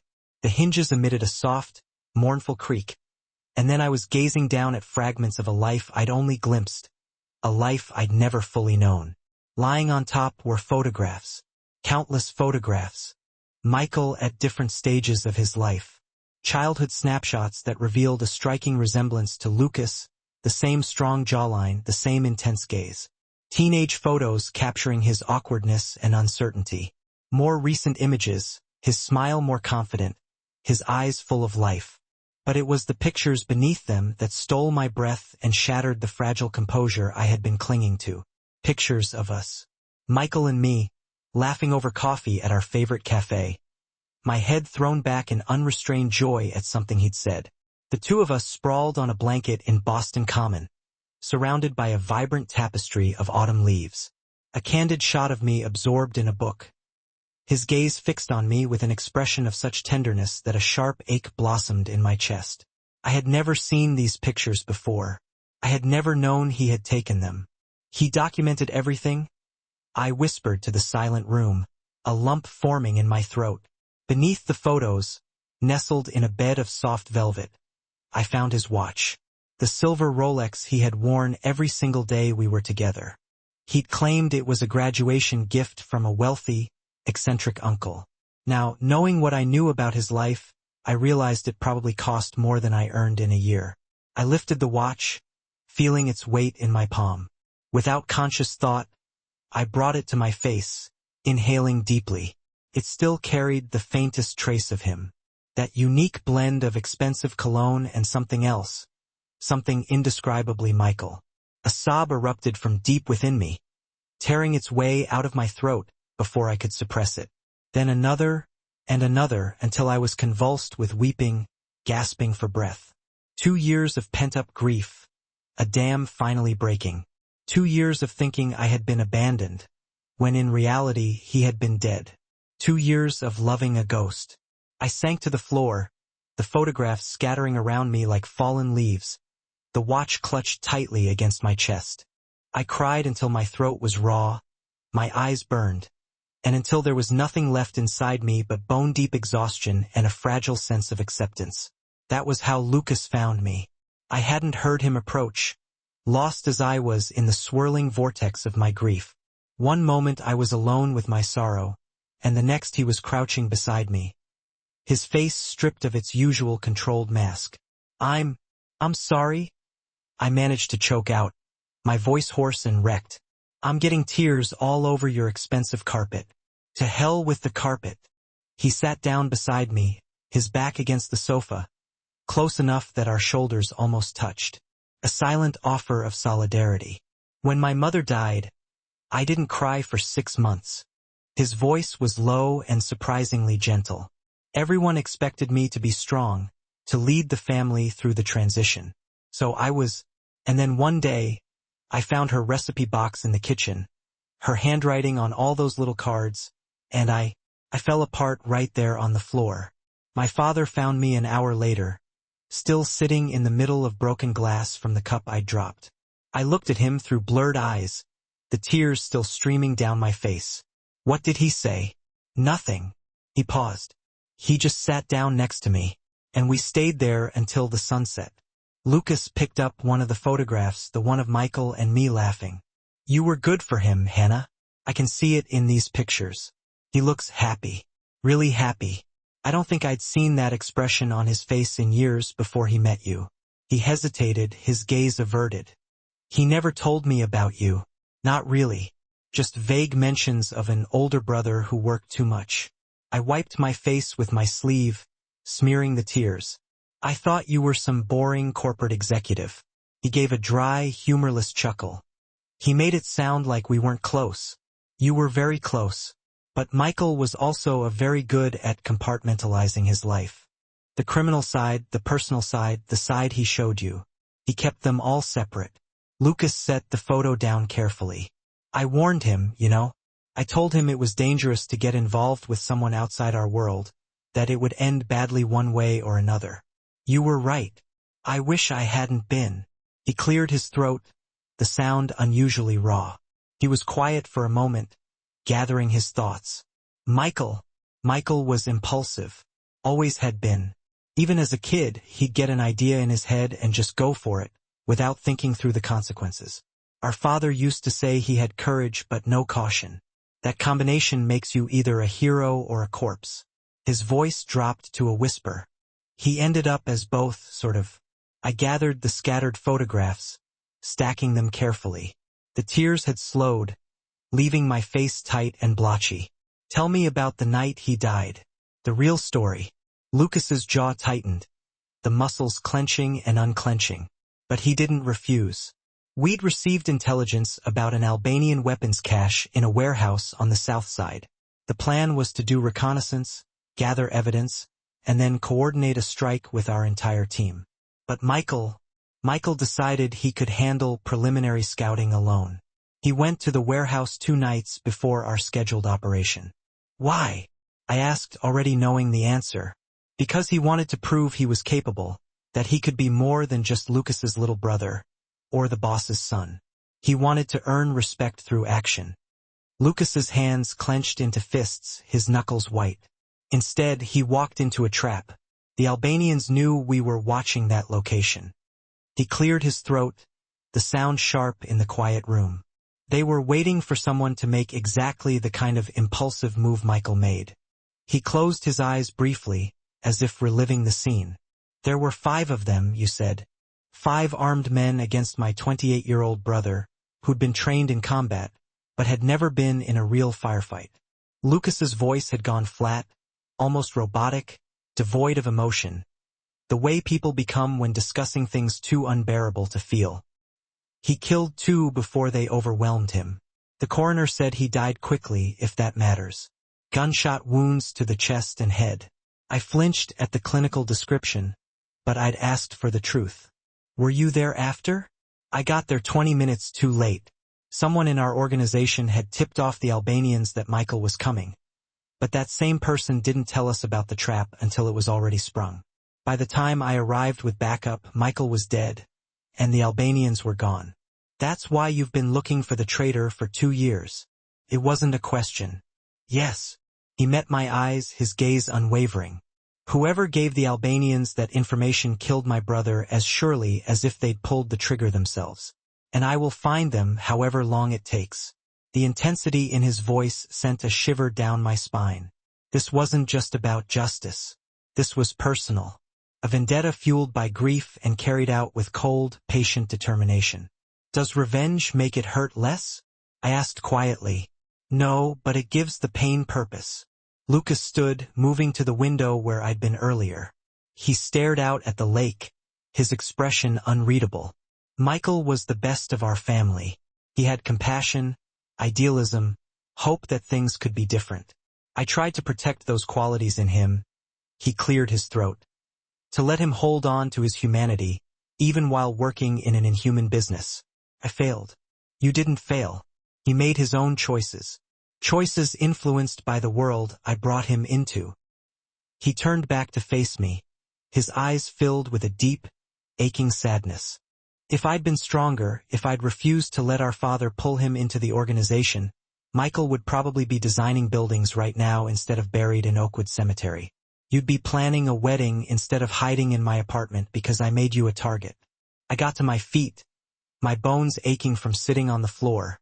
Michael told me once that he admired you more than anyone else in his life, that you were the reason he tried to be better, to be worthy of the family name. He never blamed you for his choices, Lucas. You shouldn't either. His carefully maintained facade cracked slightly, a flicker of raw grief breaking through. He said that multiple times, usually when he'd had a few drinks and got sentimental. I picked up Michael's watch, holding it out to Lucas. He wore this every day, even when it didn't match his outfit, even when it would have been smarter to leave expensive jewelry at home. He said it reminded him of what he was working toward. Lucas took the watch, turning it over in his hands. I gave this to him on his 25th birthday. Told him it was a reminder that time is our most valuable asset, that we should spend it on things that matter. His thumb traced the face, his touch gentle. He was wearing it when he died. The Albanians took it as a trophy. Took me 8 months and a considerable amount of money to get it back. You could have kept it. I should have. He looked at me, his eyes filled with a quiet sadness. But now I think Michael would want you to have it. Something to remember him by. Beyond photographs. I can't take this. It's too valuable. Too personal. It's already yours. Everything in that box is yours. Lucas pressed the watch into my palm, closing my fingers around it. Michael chose you, Hannah. Out of all the people in his complicated, dangerous life, he chose to love you. That makes these belongings yours by right. The use of my first name startled me. In all our interactions, he'd addressed me as Miss Collins. His tone formal and precise. This felt different, more intimate, more real. "Thank you," I whispered, my voice thick with emotion. I set the watch carefully on the coffee table, next to the box. "And thank you for telling me the truth about how he died. I needed to know. You deserved to know." He moved back toward the box, kneeling beside it. "There's more in here. Some books he loved. A journal he kept, though it's mostly operational notes, nothing personal. A few other things." "A journal?" I knelt beside him, peering into the box. "Can I read it?" "Eventually. But be warned, it's not romantic. It's the kind of record-keeping a soldier might keep. Dates, locations, observations about Albanian movements. He was meticulous about documentation." Lucas pulled out a worn, leather-bound notebook. "This is separate. His architectural sketches. Buildings he wanted to design someday." I took the sketchbook with reverent hands, opening it to reveal page after page of detailed drawings. Intricate renderings of buildings that would never be built, dreams that had died with the dreamer. "He was talented," Lucas said, looking over my shoulder. Really talented. If he'd pursued architecture seriously, he would have been successful. But he chose loyalty instead. He chose family. There's a difference, even if the outcome is the same. We sat there on the floor, side by side, going through Michael's things, sharing the silence and the memories. And for the first time since I'd met Lucas Valentesi, the tension between us eased, replaced by something almost comfortable. We weren't captor and prisoner in that moment. We were simply two people who had loved the same man, united by shared grief and the weight of loss. "He used to make me breakfast on Sundays," I said, breaking the silence, my voice soft as I gazed at a photo of Michael in what must have been his Chicago apartment. These elaborate Italian meals his grandmother had apparently taught him. He'd spend 2 hours in the kitchen, and the food was always amazing. Our grandmother raised us after our mother died. She was from Naples, traditional in every way, made sure we knew how to cook properly, because she said a man who couldn't feed himself couldn't be trusted to lead a family. Lucas's voice held a warmth I hadn't heard before.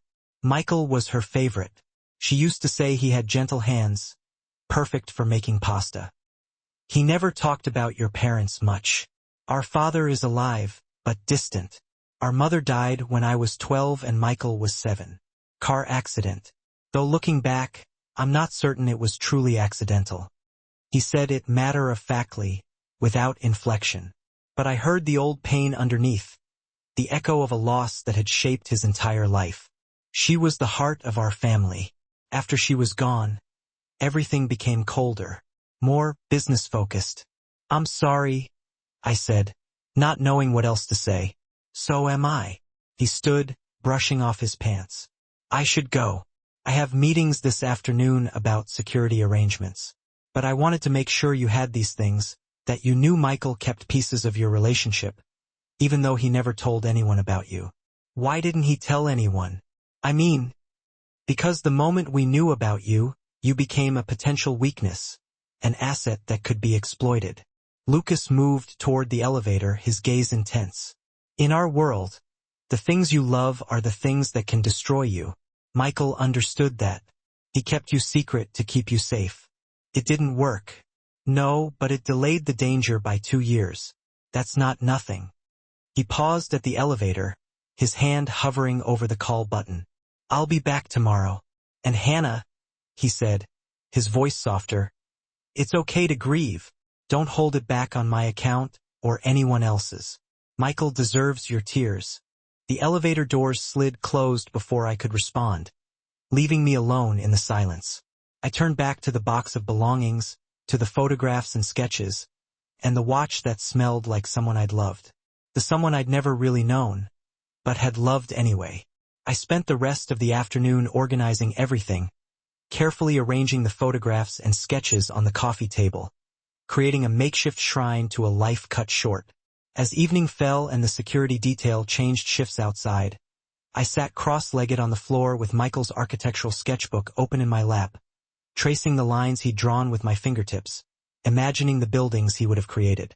"I'm sorry I never got to know the real you," I whispered to the pages, my voice barely audible. "But I'm grateful I got to know the version you wanted to be." The penthouse was silent except for the low hum of the heating system and the distant murmur of the city below. But for the first time since Lucas had taken me from the diner, I didn't feel quite so alone. Michael's memory was here with me, tangible in the things he'd left behind. And somehow, in sharing those memories with Lucas, I'd found the first threads of connection to a man I'd thought was my enemy. 3 days after Lucas brought me Michael's belongings, he arrived at the penthouse with a proposition that would change everything between us. A proposition that would blur the lines between captor and captive, between enemy and something else entirely. "I need your help." He stood in the living room, his jacket already removed, sleeves rolled up to his elbows, his posture radiating a restless energy. The dark circles under his eyes were more pronounced, and his usually immaculate appearance showed signs of strain. "I know it's asking a lot, but I don't have anyone else I can trust with this." I set down the book I'd been pretending to read, the words blurring before my eyes. "Help with what?" "Finding the traitor who killed Michael." He pulled a tablet from his briefcase, along with a laptop and several external hard drives, placing them on the dining table with a controlled urgency. "I've been reviewing communications, financial records, operational reports for 2 years. There's a pattern somewhere, inconsistencies that will reveal who leaked information to the Albanians. But I'm too close to see it clearly. Everyone in my organization is either loyal to specific people or has something to gain from various outcomes. I need someone with no stake in the politics. I'm not an investigator, Lucas. I design graphics for restaurants and small businesses. You have an eye for patterns, for details that don't fit." He began setting up the equipment on the dining table, his movements precise despite his obvious exhaustion. "Michael told me once that you could look at a menu design and immediately identify which elements didn't belong, which fonts clashed, which spacing was off by millimeters. You see things other people miss. That's visual design, not criminal investigation." He cleared his throat, his gaze intense. "The principle is the same. Documents, transactions, communications, they all have patterns. When someone is lying or hiding something, those patterns break down." Lucas looked at me directly, his voice raw, a flicker of vulnerability showing through his usual iron control. "I'm asking because I'm desperate, Hannah. Whoever betrayed Michael is still in my organization, still making decisions, still trusted. And I need to find them before they cause more damage." The raw honesty in his voice decided me. It was a desperate plea from a man driven to the edge, and something inside me responded.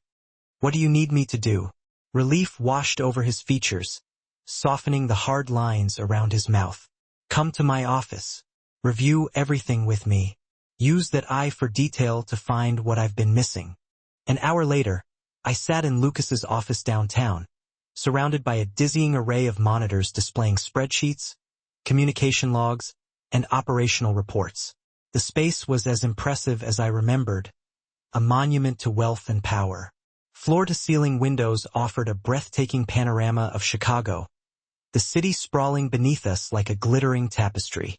Dark, imposing furniture filled the room, and that pervasive sense of controlled power seemed to emanate from the very walls.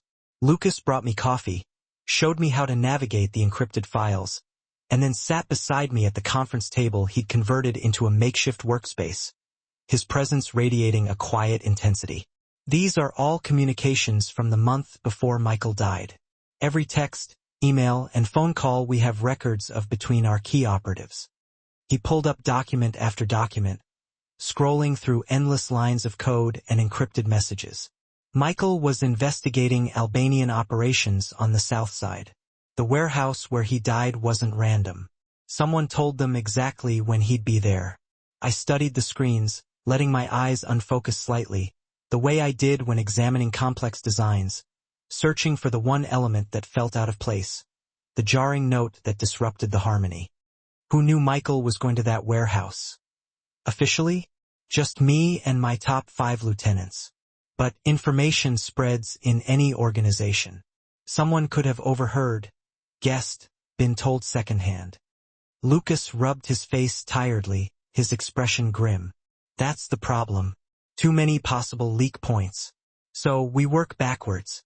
Show me the financial records for your top people. All of them starting from 3 years ago. And why 3 years? He raised an eyebrow, his gaze sharp. Because if someone was being paid by the Albanians, they probably weren't bought the day before the ambush. Corruption takes time to establish. We need to look for pattern changes, new income sources, unexplained deposits, lifestyle changes that don't match legitimate earnings. Lucas pulled up the files without argument, his movements efficient and precise. We worked side by side for hours, a silent, focused partnership. My fingers flew across the keyboard as I created visual timelines and graphs, using design software I'd brought from the penthouse. I color-coded transactions, flagged anomalies, and built a comprehensive picture of financial movements within his organization, searching for the subtle signs of betrayal. Around hour 4, my focus sharpened, and I saw something that made my breath catch in my throat. Lucas, look at this. I pulled up a graph showing deposits into various accounts, a complex web of financial transactions laid out in stark detail. Franco ready, who is he? He leaned closer, studying the screen, his gaze narrowing. One of my most trusted lieutenants. He's been with the family for 15 years. Worked his way up from street-level enforcement to strategic planning. What about him? His deposits don't match the pattern of your other people. See here? I pointed to a significant spike in his account 3 years ago, a sudden influx of cash that didn't correlate with his known salary or bonuses. Everyone else has regular payments that match their salaries, plus bonuses that correlate with successful operations. But Franco has these irregular deposits that don't align with anything your organization did. Those could be legitimate investments, side businesses. His voice was carefully neutral, but I could sense the tension building within him. Could be, but look at the timing. I overlaid another graph, this one showing Albanian activity in Chicago. The visual alignment was undeniable. Every time there's a deposit into Franco's account, there's corresponding Albanian movement in territories you were targeting. It's like he was being paid for information about your plans. Lucas went very still beside me, his body rigid, the air around him crackling with suppressed fury. It was the kind of stillness that preceded violence, a predator coiled and ready to strike. Show me the month Michael died. I pulled up the timeline, my hands steady despite the adrenaline surging through my veins. Here, 2 weeks before the ambush, Franco received $25,000 from an offshore account. Then nothing for 6 months after Michael's death. Then the payments resume. They stopped paying him because they'd gotten what they wanted. Lucas's voice had gone flat, almost devoid of emotion. Michael's death was the big score. After that, any other information was just routine maintenance. I could be wrong, I said quietly, my voice barely audible in the tense silence. This isn't definitive proof. No, but it's more than I've found in 2 years of looking. He stood abruptly, his chair scraping against the floor, the sound sharp and jarring. He pulled out his phone, his fingers moving with a speed that betrayed his inner turmoil. I need to make some calls. Can you keep digging? See if there are any communications between Franco and unknown numbers during the relevant time periods. Yes, but Lucas? I hesitated, my concern for him outweighing my fear. I waited until he looked at me, his eyes dark and dangerous. What are you going to do? What needs to be done? He walked to the windows, his back to me, the phone already at his ear, speaking in rapid, staccato Italian to whoever answered. The words were harsh and guttural, filled with an undercurrent of menace that made my skin crawl. I turned back to the screens, pushing aside my unease. I'd offered to help, and this was what help looked like in Lucas's world, identifying traitors so they could be dealt with using methods I probably didn't want to imagine. Over the next 3 days, Lucas and I worked together almost constantly, driven by a shared obsession, a relentless pursuit of the truth. He brought me to his office each morning before sunrise, and we analyzed data until late evening, fueled by coffee and adrenaline. Then, his driver took me back to the penthouse while Lucas continued working through the night, fueled by something darker, something that bordered on vengeance. The investigation consumed both of us, blurring the lines between our carefully constructed facades. During those long, intense hours, the dynamic between us shifted, subtly but irrevocably. We were no longer captor and captive. Not quite friends, but something else entirely. Partners, maybe. Two people united by shared loss and a common purpose, bound together by a force more powerful than fear or mistrust. At night, back at the penthouse, I called Kayla, seeking a connection to the world I'd left behind. A world that suddenly felt distant and unreal. "How are you holding up?" she asked, her voice tight with worry. "Better than I expected," I said, choosing my words carefully. "I'm helping with something. I can't tell you what, but it's important. It's connected to Michael." "Hannah, you're scaring me. This man, Lucas, he's dangerous. Everyone knows it." "I know," I said softly, staring out at the city lights twinkling below. "But he's not dangerous to me. And somehow, despite everything, I believe that. I'll explain when I can. Just know that I'm safe. You'd better be, because if anything happens to you, I'm coming after him myself." The threat would have been funny if it wasn't so sincere, if it wasn't laced with a fierce protectiveness that warmed my heart. "I love you too, Kayla." During our 4th day working together, I learned more about Lucas's operation, a complex web of legitimate and illegitimate enterprises. He explained the legitimate businesses: 3 thriving restaurants, a successful construction company, an import firm that actually did import legal goods alongside the illegal ones. He talked about the people who depended on those businesses for employment, for stability, the families whose livelihoods were intertwined with the Valentesi organization. "It's not all violence and crime," he said during a rare break, his gaze fixed on the city skyline.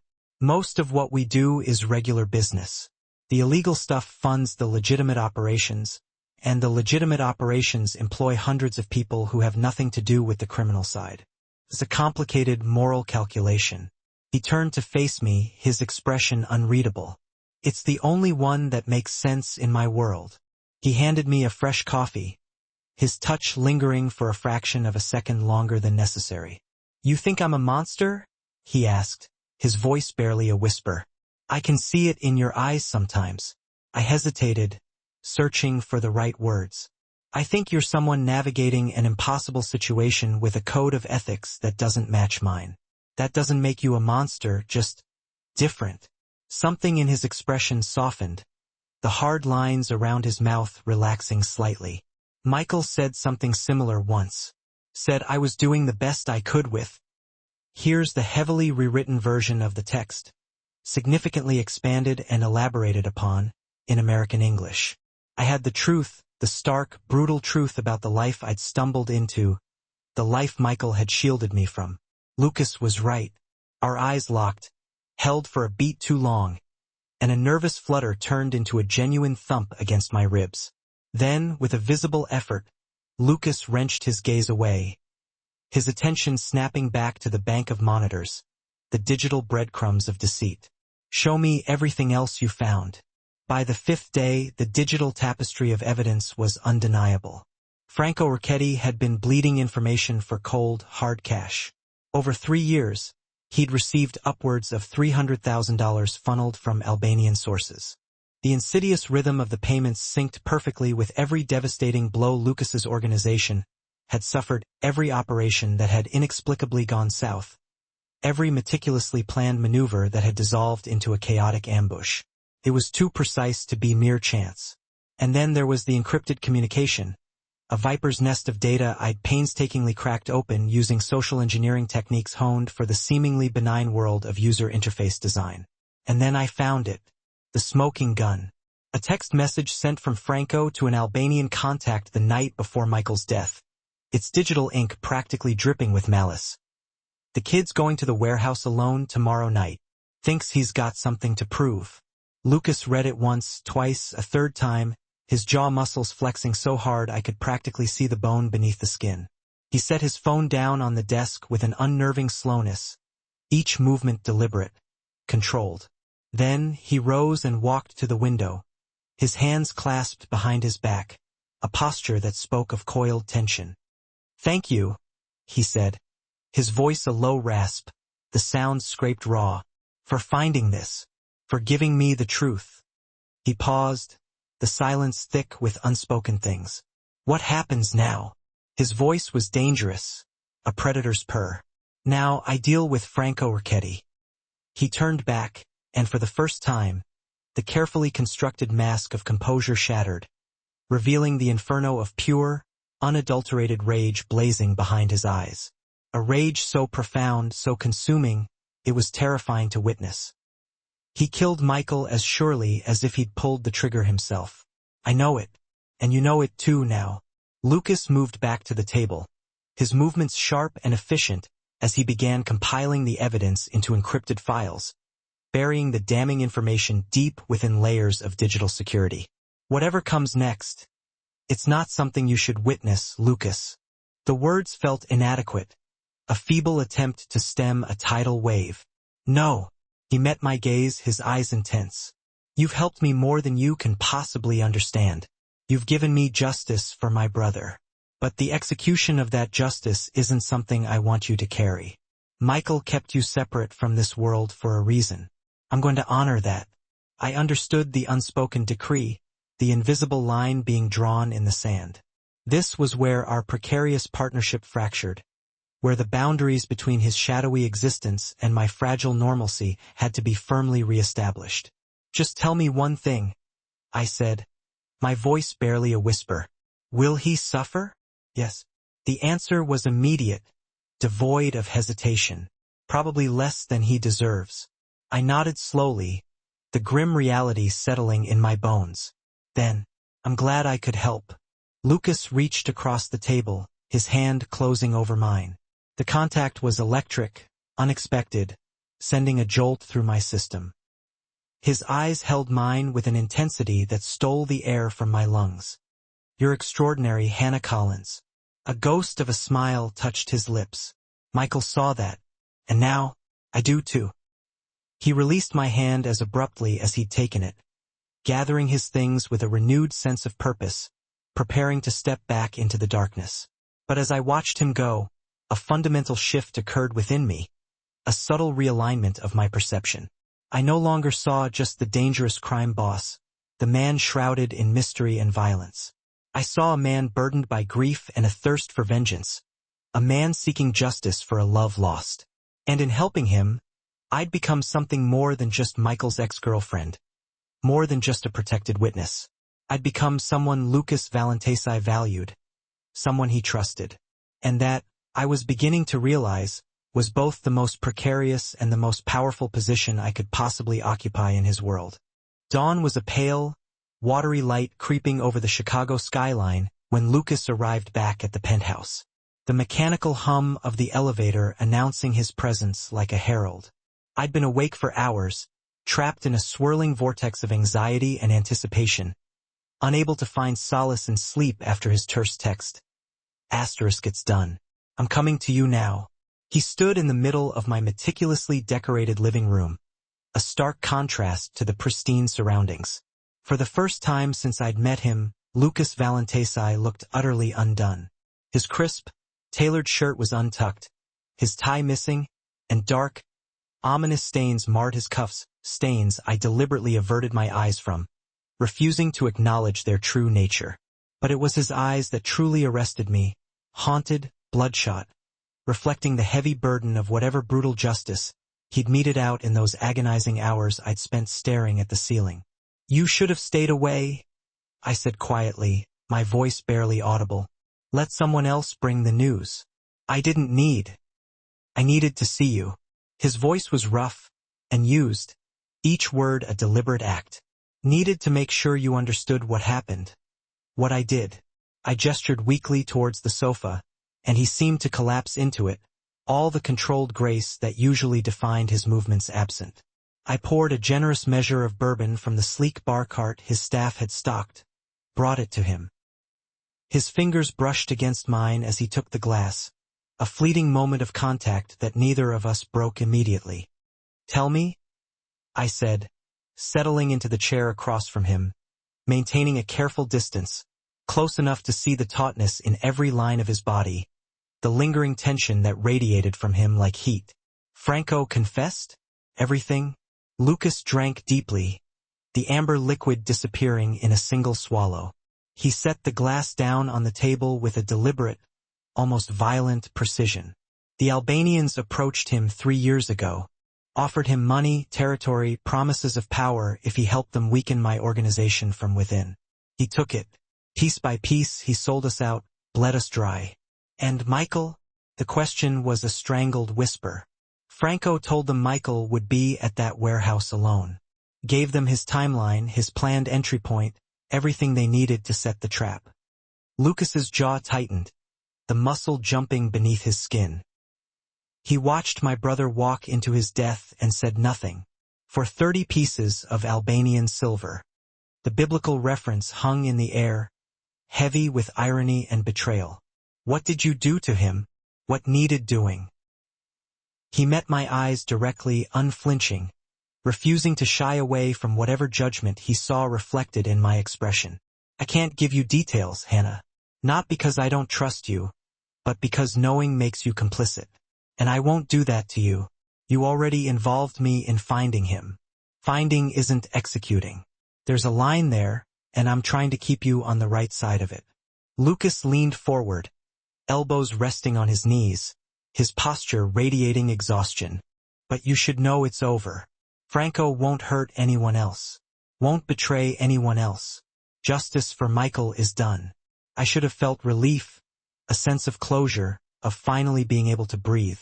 Instead, I felt the crushing weight of what Lucas had done settle onto my own shoulders, a heavy mantle of guilt and understanding. "Do you regret it?" I asked, the question barely audible. "Killing him? No." The certainty in his voice was absolute, unwavering. "But I regret that it was necessary. That the world we live in requires this kind of violence to maintain any semblance of order or loyalty." Before I could respond, his phone buzzed insistently, shattering the fragile silence. Lucas glanced at the screen, then swore under his breath in rapid-fire Italian. "What's wrong?" "Albanian retaliation. They know Franco's dead, and they're hitting back." He was already on his feet, his fingers flying across the screen of his phone. "2 of my clubs are under attack. My people need me. Then go. I can't leave you unprotected. If they're striking at me, they might come for you, too." Lucas moved to the window, his gaze fixed on the city waking up below us, the unsuspecting citizens going about their daily lives oblivious to the storm brewing beneath the surface. "I need to get you somewhere safer. The penthouse is secure, but it's known. They could find you here." "Where would we go?" "There's a property outside the city, fully fortified, off-grid. My family's emergency location." He turned back to me, his eyes searching mine. "Pack quickly. We're leaving in 10 minutes. I didn't argue, didn't waste time questioning his judgment. Whatever was unfolding out there in Chicago's criminal underworld, I'd learned enough to trust Lucas's instincts about danger. I threw clothes haphazardly into a bag while he barked rapid-fire orders into his phone in the living room, his voice shifting seamlessly between English and Italian depending on who was on the other end of the line. We descended to the parking garage in strained silence, Lucas's hand a reassuring presence at the small of my back. 2 armed men flanked us, their expressions grim, their eyes constantly scanning our surroundings. The SUV waiting for us was different from the one I'd ridden in before, heavier, more imposing, with armored windows so dark I couldn't see through them even from the inside. "What about Kayla?" I asked as we pulled out of the garage, my voice tight with anxiety. "If they know about me, do they know about her?" "Already handled. I have people watching her apartment, her work, everywhere she goes. She's safe." Lucas's phone buzzed again. He read the message, his expression darkening. "They hit 3 locations simultaneously. Coordinated attack. This is bigger than just revenge for Franco." "What do you mean?" "I mean, the Albanians have been planning this for a while. Franco's death just gave them the excuse to execute it. He looked at me, something shifting in his gaze, a flicker of something I couldn't quite decipher. I need to tell you something about why you're really in danger. My stomach plummeted. What haven't you told me? When my people questioned Franco before he died, he revealed that the Albanians have been planning to use you as leverage for weeks. Not just as a random ex-girlfriend, but specifically because of something Michael told Franco before he died. What could Michael have possibly told him? That he was planning to leave, to take you somewhere far from Chicago and start over, to leave this life behind. Lucas's voice softened slightly. Franco mentioned it to his Albanian contacts as proof that Michael was weak, emotionally compromised, but it had the opposite effect. It made them see you as the key to controlling me. I don't understand. They think if they have you, I'll make concessions to get you back. Trade territory, stand-down operations, whatever they demand. His hand found mine in the dim interior of the SUV. His grip firm and reassuring, because they figured out what I didn't want to admit, even to myself. What's that? That you matter to me, more than strategy dictates, more than you should. The confession hung between us, electric and dangerous, illuminating the treacherous landscape of our relationship. I should have pulled my hand away, should have reestablished the distance that kept the situation manageable, but I didn't. Instead, my fingers tightened around his. Lucas, I know it's complicated. You loved my brother. I'm the man who dragged you into this world. The timing is impossible. The circumstances are worse. He lifted my hand, pressed it briefly to his lips, a gesture both tender and possessive. But it doesn't change the truth. You matter. The SUV jerked suddenly, throwing us both forward. Lucas immediately pulled me against him, shielding my body with his as the driver shouted something urgent in rapid-fire Italian. We're being followed, Lucas translated, his arms tight around me. 3 vehicles moving to intercept. It has to be the Albanians. He was already on his phone, barking orders into the receiver. We're 10 minutes from the safe house. We just need to make it there. The next 10 minutes were the longest of my life. Our driver took turns at speeds that had me gripping Lucas's jacket, tires squealing on the rain-slicked pavement. Behind us, I could hear the pursuing vehicles, their engines roaring like predators closing in for the kill. Then I heard something else, a sound that turned my blood to ice. Gunfire. Get down. Lucas pushed me to the floor, covering me completely with his body as bullets slammed into the armored exterior of the SUV. The sound was deafening, like a hailstorm made of metal and death. Our driver returned fire through some concealed mechanism I couldn't see, and Lucas's security team in the trailing vehicle engaged the attackers in a deadly dance of lead and steel. The SUV swerved violently, and I felt us leave the main road, bouncing over rough, unforgiving terrain. Almost there, Lucas said against my ear, his breath warm despite the cold terror coursing through me. Stay down. Don't move. The gunfire intensified, then suddenly ceased. Our SUV screeched to an abrupt halt, and I heard the unmistakable sound of heavy metal doors sliding closed behind us. Clear. Someone shouted. We're secure. Lucas helped me up slowly, his hands meticulously checking me over for injuries. Are you hurt? Did anything hit you? I'm fine. Terrified, but fine. I looked past him through the shattered windshield and saw we were in some kind of reinforced garage. Stone walls, steel doors, security cameras mounted in every corner. Where are we? The safe house, built into an old estate 30 miles outside Chicago. No one knows about this place except my closest people. We'll be secure here while I handle the Albanian situation. The interior of the safe house was surprisingly elegant, even luxurious, for a bunker designed to withstand a siege. All dark wood and soft lighting, comfortable furniture strategically placed to somehow make the steel-reinforced walls less oppressive. Lucas led me to a bedroom, then excused himself to coordinate the response with his people. I sank onto the plush bed, the adrenaline finally beginning to crash, leaving me trembling and weak. We'd been shot at, bullets tearing through metal inches from where I'd been sitting. People trying to kill me because I'd once loved a man I never really knew. Hours later, Lucas found me still sitting there, staring blankly at the wall, lost in a sea of shock and disbelief. "The attacks have been contained," he said from the doorway, his voice weary. "My people eliminated the strike teams. The Albanian leadership is backing down, at least temporarily." "How many died?" "5 of theirs. 2 of mine." He crossed the room and sat beside me on the bed, his presence both comforting and unsettling. "I'm sorry you had to experience that. The fear, the violence. You shouldn't have to live this way. But I do."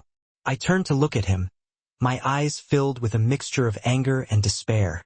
"Because of Michael. Because of you. Because I'm caught in something I never asked for." "When does it end, Lucas?" I asked, my voice cracking. "When do I get to just be Hannah Collins again? Living my boring life? Working at the diner? I don't know." The raw honesty in his voice was disarming. "Maybe never. Once you're marked by this world, it's hard to wash it off completely." Something broke inside me then, not breaking apart, but breaking open. All the fear, grief, and twisted attraction I'd been holding back, desperately trying to contain, came flooding out in a torrent of emotion. I turned to Lucas, saw the same complicated mess reflected in his eyes, and before I could think better of it, I kissed him. It wasn't gentle. It was desperate, angry, filled with all the unspoken words, all the pent-up emotions we couldn't articulate. He froze for half a second, caught off guard, then pulled me closer, his hand tangling in my hair, his fingers tightening against the small of my back. When we finally broke apart, both breathing hard, the weight of reality crashed down on us with brutal force. "I'm sorry," I stammered, mortified by my impulsiveness. Don't." He reached out, his thumb gently brushing against my cheekbone. "Don't apologize for being human." He hesitated, his expression conflicted. "I loved your brother. I know this is all kinds of wrong. I know that too." He stood, putting a few feet of distance between us, but the air still crackled with unspoken tension. "But wrong doesn't make it untrue, and we need to figure out what we're going to do about it." He left me alone then, and I lay back on the bed, Michael's locket heavy against my chest, the lingering taste of Lucas still on my lips, and the echoes of gunfire reverberating in my memory. Everything had changed, and I had no idea how to change it back. 5 days at the safe house. 5 days of careful distance and loaded silences. Lucas spent the majority of his time locked away in the makeshift command center he'd established, coordinating operations against the remnants of the Albanian network, while I wandered the estate like a ghost, unable to settle, unable to stop replaying that kiss in my mind. Every time we passed each other in the hallway, the air thrummed with unspoken words, charged with a tension that was almost unbearable. Every accidental touch felt deliberate, imbued with a significance that made my heart race. And through it all, Michael's memory hung between us like an accusation, a constant reminder of the impossible situation we were in. On the 6th morning, Kayla's scheduled call brought me crashing back to reality. "Hannah, thank God. I've been losing my mind." Her voice was tight with strain, barely concealing her anxiety. "Are you safe? Really safe?" "I am. Lucas has me somewhere secure. Armed guards, the whole thing." I curled up in the window seat overlooking the vast estate grounds, seeking a sliver of normalcy in the familiar view. "How are you?" "Terrified for you and completely confused. The news is reporting gang violence across Chicago. Multiple deaths. Is that connected to you?" I closed my eyes, the weight of the deception pressing down on me. "Indirectly. It's complicated. Everything about this situation is complicated." She paused, and I could hear the cacophony of traffic noise in the background, a reminder of the world I was increasingly detached from. "Hannah, I need to tell you something about Michael." My stomach clenched. "What about him?" "I knew something was off about him, back when you two were together. The way he'd show up at odd hours. How he always paid cash. Those times he'd disappear for weeks with vague excuses." Her voice dropped to a conspiratorial whisper. "I should have said something." Should have warned you that he seemed dangerous. Kayla, stop. This isn't your fault. None of it is.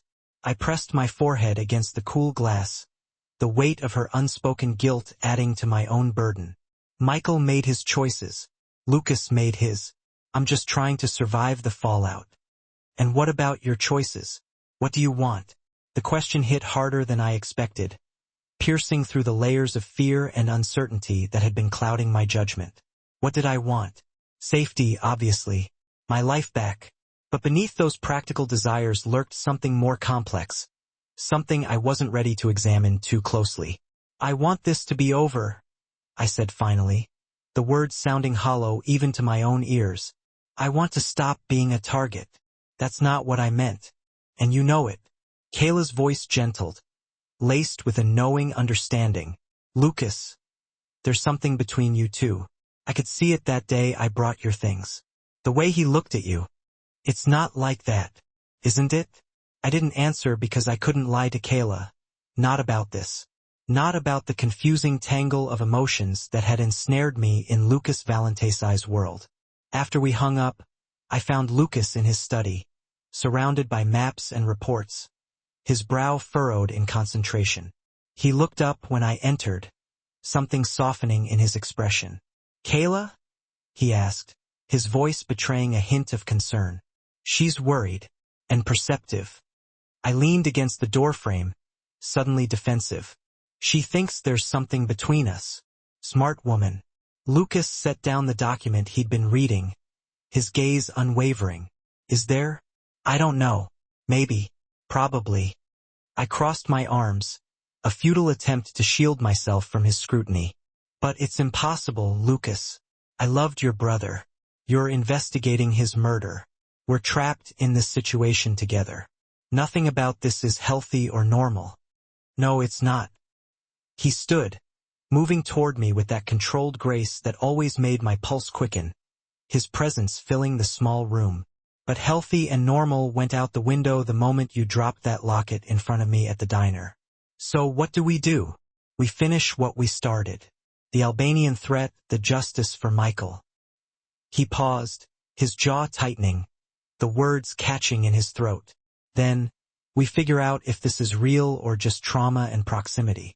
Before I could respond, his phone rang, shattering the fragile moment of honesty. He glanced at the screen, then answered immediately, his entire demeanor shifting, becoming harder, colder, more ruthless. Talk to me. A muscle ticked in his jaw as he listened, his eyes narrowed. When? How many? Deploy the response team. I'll be there in 20 minutes. He ended the call, already moving toward the closet where he kept his tactical gear, his movements precise and efficient. What happened?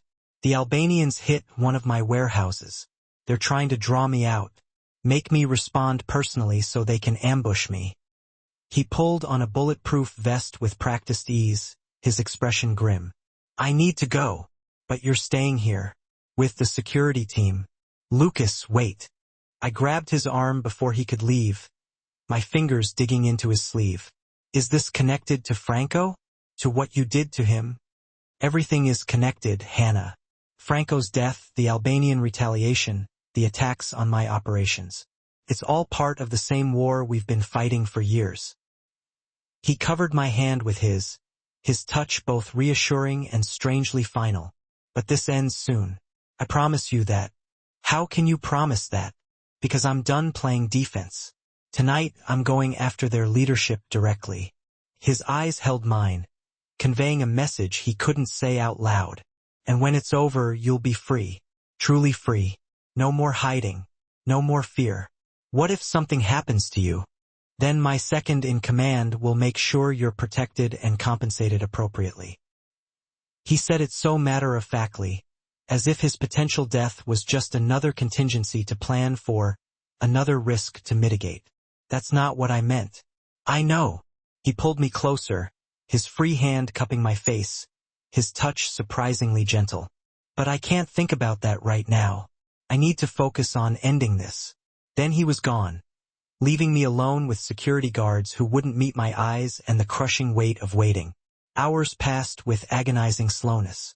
I tried to read, to eat, to do anything besides imagine Lucas lying dead in some anonymous warehouse, the victim of a brutal ambush.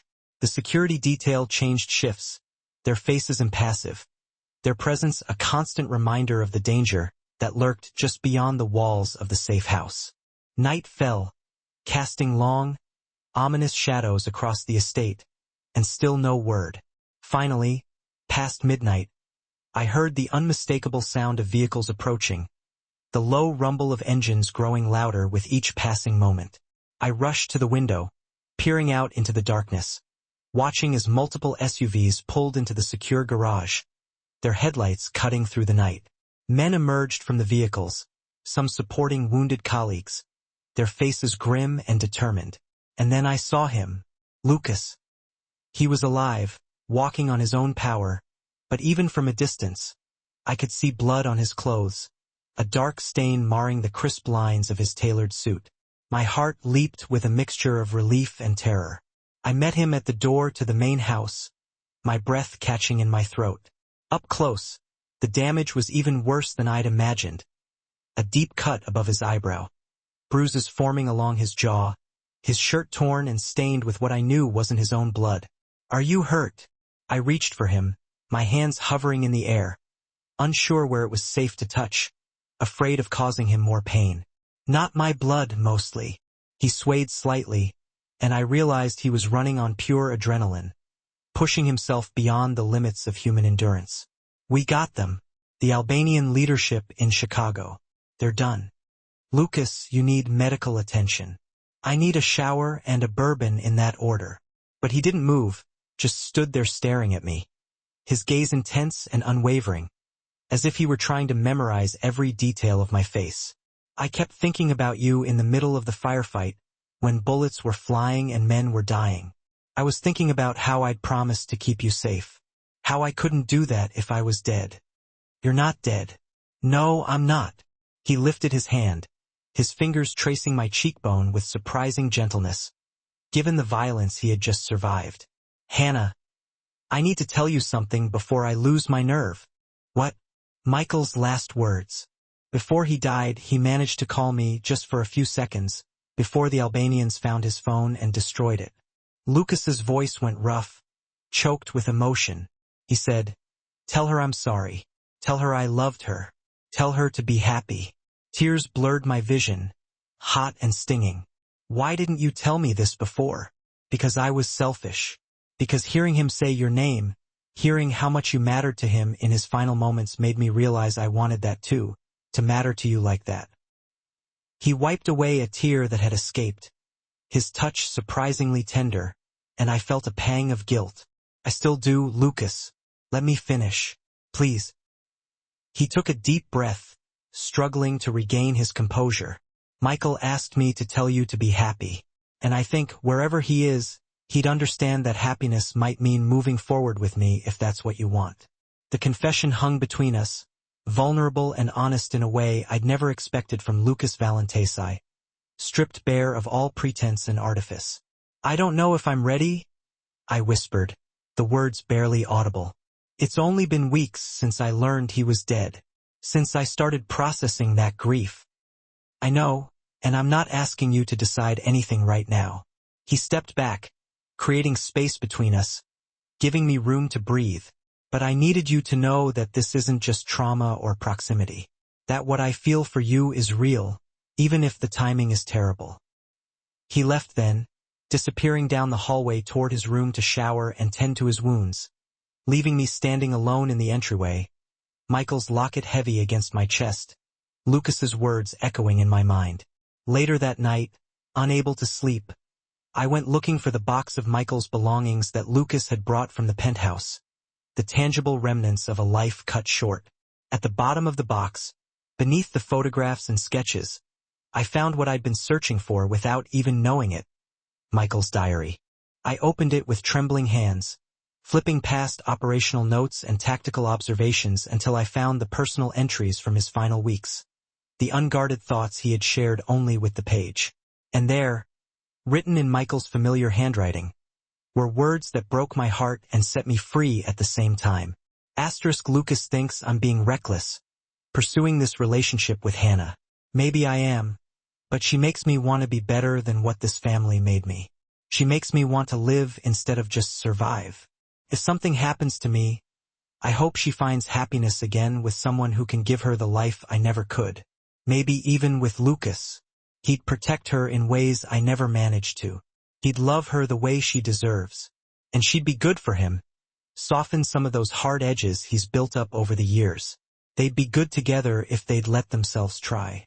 I read it 3 times, the tears streaming down my face blurring the ink. Michael's words resonating deep within my soul. He had known, had seen the possibility of what might grow between Lucas and me, had understood the unspoken connection that had taken root in the midst of tragedy and violence.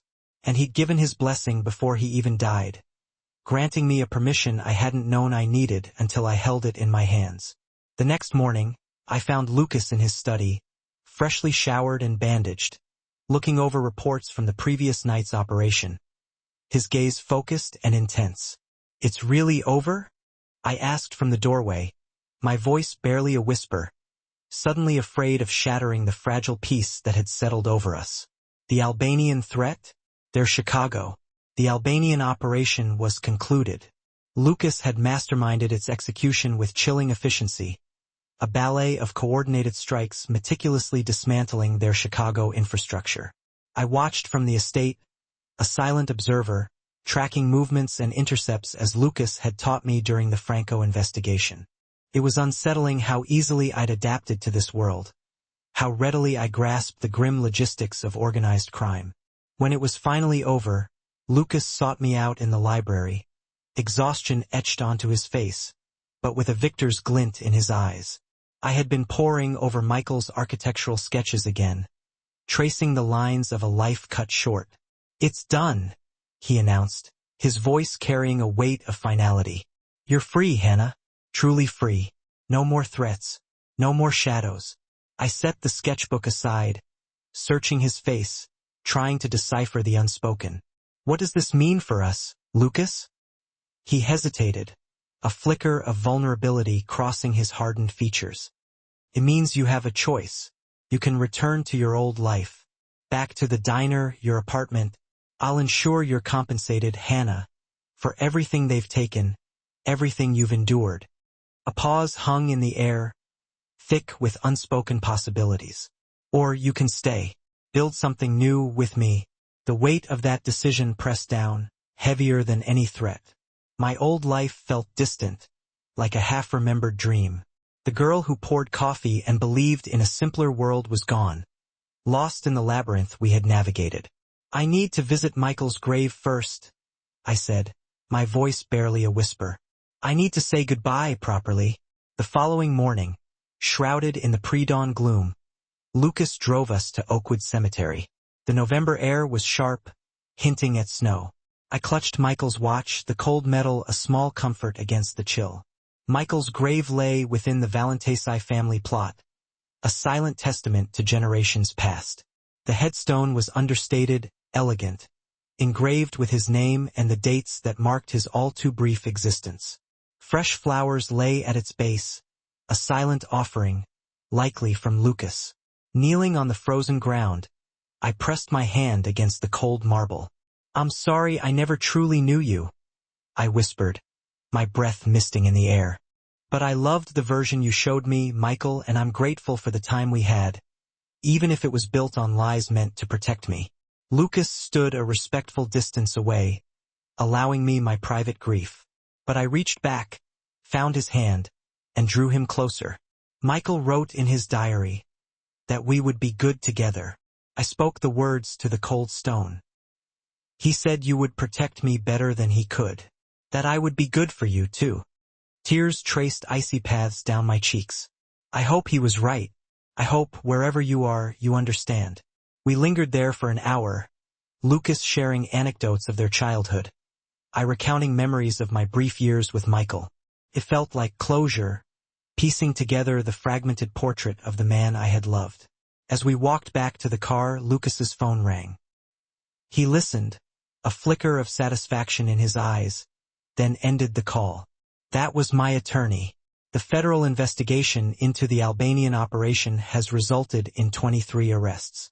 They're crediting an anonymous source for providing crucial evidence. He opened the car door for me. That source was you, Hannah. The patterns you identified, the financial records you organized, you helped bring down an entire criminal enterprise. I just looked at spreadsheets. You did more than that. You saw connections, Hannah, that trained investigators missed. He started the engine, pulling out of the cemetery. Which is why I have a proposition for you. What kind of proposition? Work for me. Legitimately. I'm expanding the legal side of my business. The construction company, the import firm, the restaurants. They all need someone who can analyze data, identify inefficiencies, see the patterns others miss.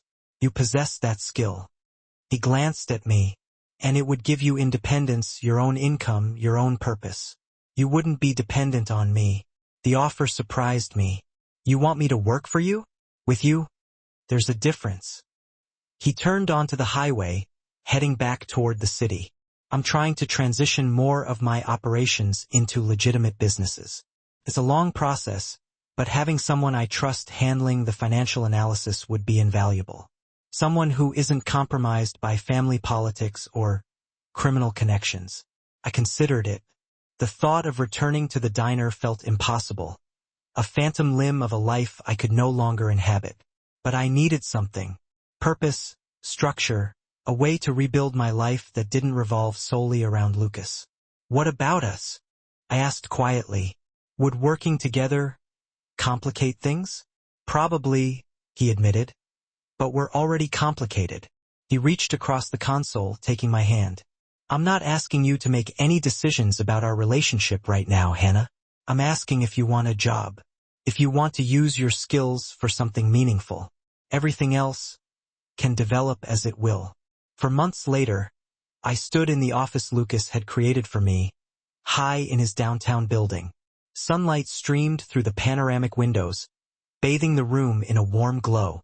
My title was Financial Operations Analyst. And my work, it was genuinely legitimate. Identifying cost overruns in construction projects, optimizing supply chains for the import business, analyzing market trends for restaurant expansion. Kayla visited regularly, initially wary of my new life, but gradually accepting that I was happy. She'd even started dating one of Lucas's legitimate employees, a project manager named Ryan, who, as far as I could tell, had no connection to the criminal underworld. You seem different, she observed one afternoon, sipping coffee across from my desk. More confident, more yourself. I feel different, I admitted, saving the spreadsheet I'd been working on. Like I finally understand who I am, outside of who someone else needs me to be. And Lucas, how's that going? I smiled, unable to suppress it. Slowly. We're taking it slow. Slowly meant quiet dinners, walks along the lakefront, conversations that stretched until dawn. It meant Lucas sharing his family history, the tangled legacy he was striving to reform. It meant me sharing my grief, my fears, my nascent dreams. It meant kisses that led nowhere except to more kisses. Both of us content to let things unfold organically, without forcing anything we weren't ready for. That evening, Lucas found me working late. He leaned against the doorframe, jacket slung over his shoulder, tie loosened. You're going to burn out, Hannah, if you keep these hours, says the man who's here at 8 p.m. I closed my laptop. Did your meeting with the City Planning Commission go well? Better than expected. The riverfront development is approved. He crossed to my desk, perching on the edge. Which means I'm going to need your analysis of the construction bids by next week. Already done. Sent the report to your encrypted email this morning. Efficient. He smiled, and I felt the familiar flutter in my stomach. Have dinner with me. There's a new Italian place in River North I want to try. Is this a date or a business dinner? Can it be both? We took his car, driving through the city that had become both familiar and alien. Chicago wasn't just the place I had fled to after Michael disappeared anymore. It was home, complex and dangerous, yet undeniably beautiful. Over dinner, Lucas shared his plans to establish a legitimate consulting firm, dedicated to assisting other family-run businesses in transitioning away from criminal activity. Use what I've learned to help others make the same choice, he explained, his gaze intense. Turn the knowledge into something constructive. You're really serious about going completely legitimate, I stated, a hint of disbelief in my voice. As serious as I can be. It's a process, Hannah. Some aspects of the business can't be untangled overnight. But in 5 years, maybe 10, I want the Valentesi name to signify something other than organized crime. He reached across the table, covering my hand with his. And I want you beside me while I do it, if that's what you want. I looked at our joined hands, at Michael's watch on my wrist, a constant reminder of the past, and at the man who had been my captor and had become, impossibly, my partner. Yes, I said, the word filled with a quiet certainty. That's what I want. Our love story would never be simple. Our relationship would forever be defined by the circumstances of our meeting, by Michael's ghost, by the violence that had shaped us both. But it would be ours, built on honesty, on shared effort, and on the conscious decision to keep choosing each other despite everything. Later, standing on Lucas's penthouse balcony, the city lights glittering below, he pulled me close. Michael was right, he murmured against my hair. You are good for me, Hannah. You make me want to be better. He was right about you too, I replied, turning to face him. You do protect me, Lucas. But more than that, you see me, the real me. He kissed me then, a kiss that tasted of future, not past, of possibility, not grief, of home. We had work to do, investigations to conclude, businesses to reform, a relationship to construct on fractured foundations. But standing there in Lucas's arms, Michael's watch warm against my wrist, with the city sprawling beneath us, I knew we'd find our way. One day, one choice, one moment at a time.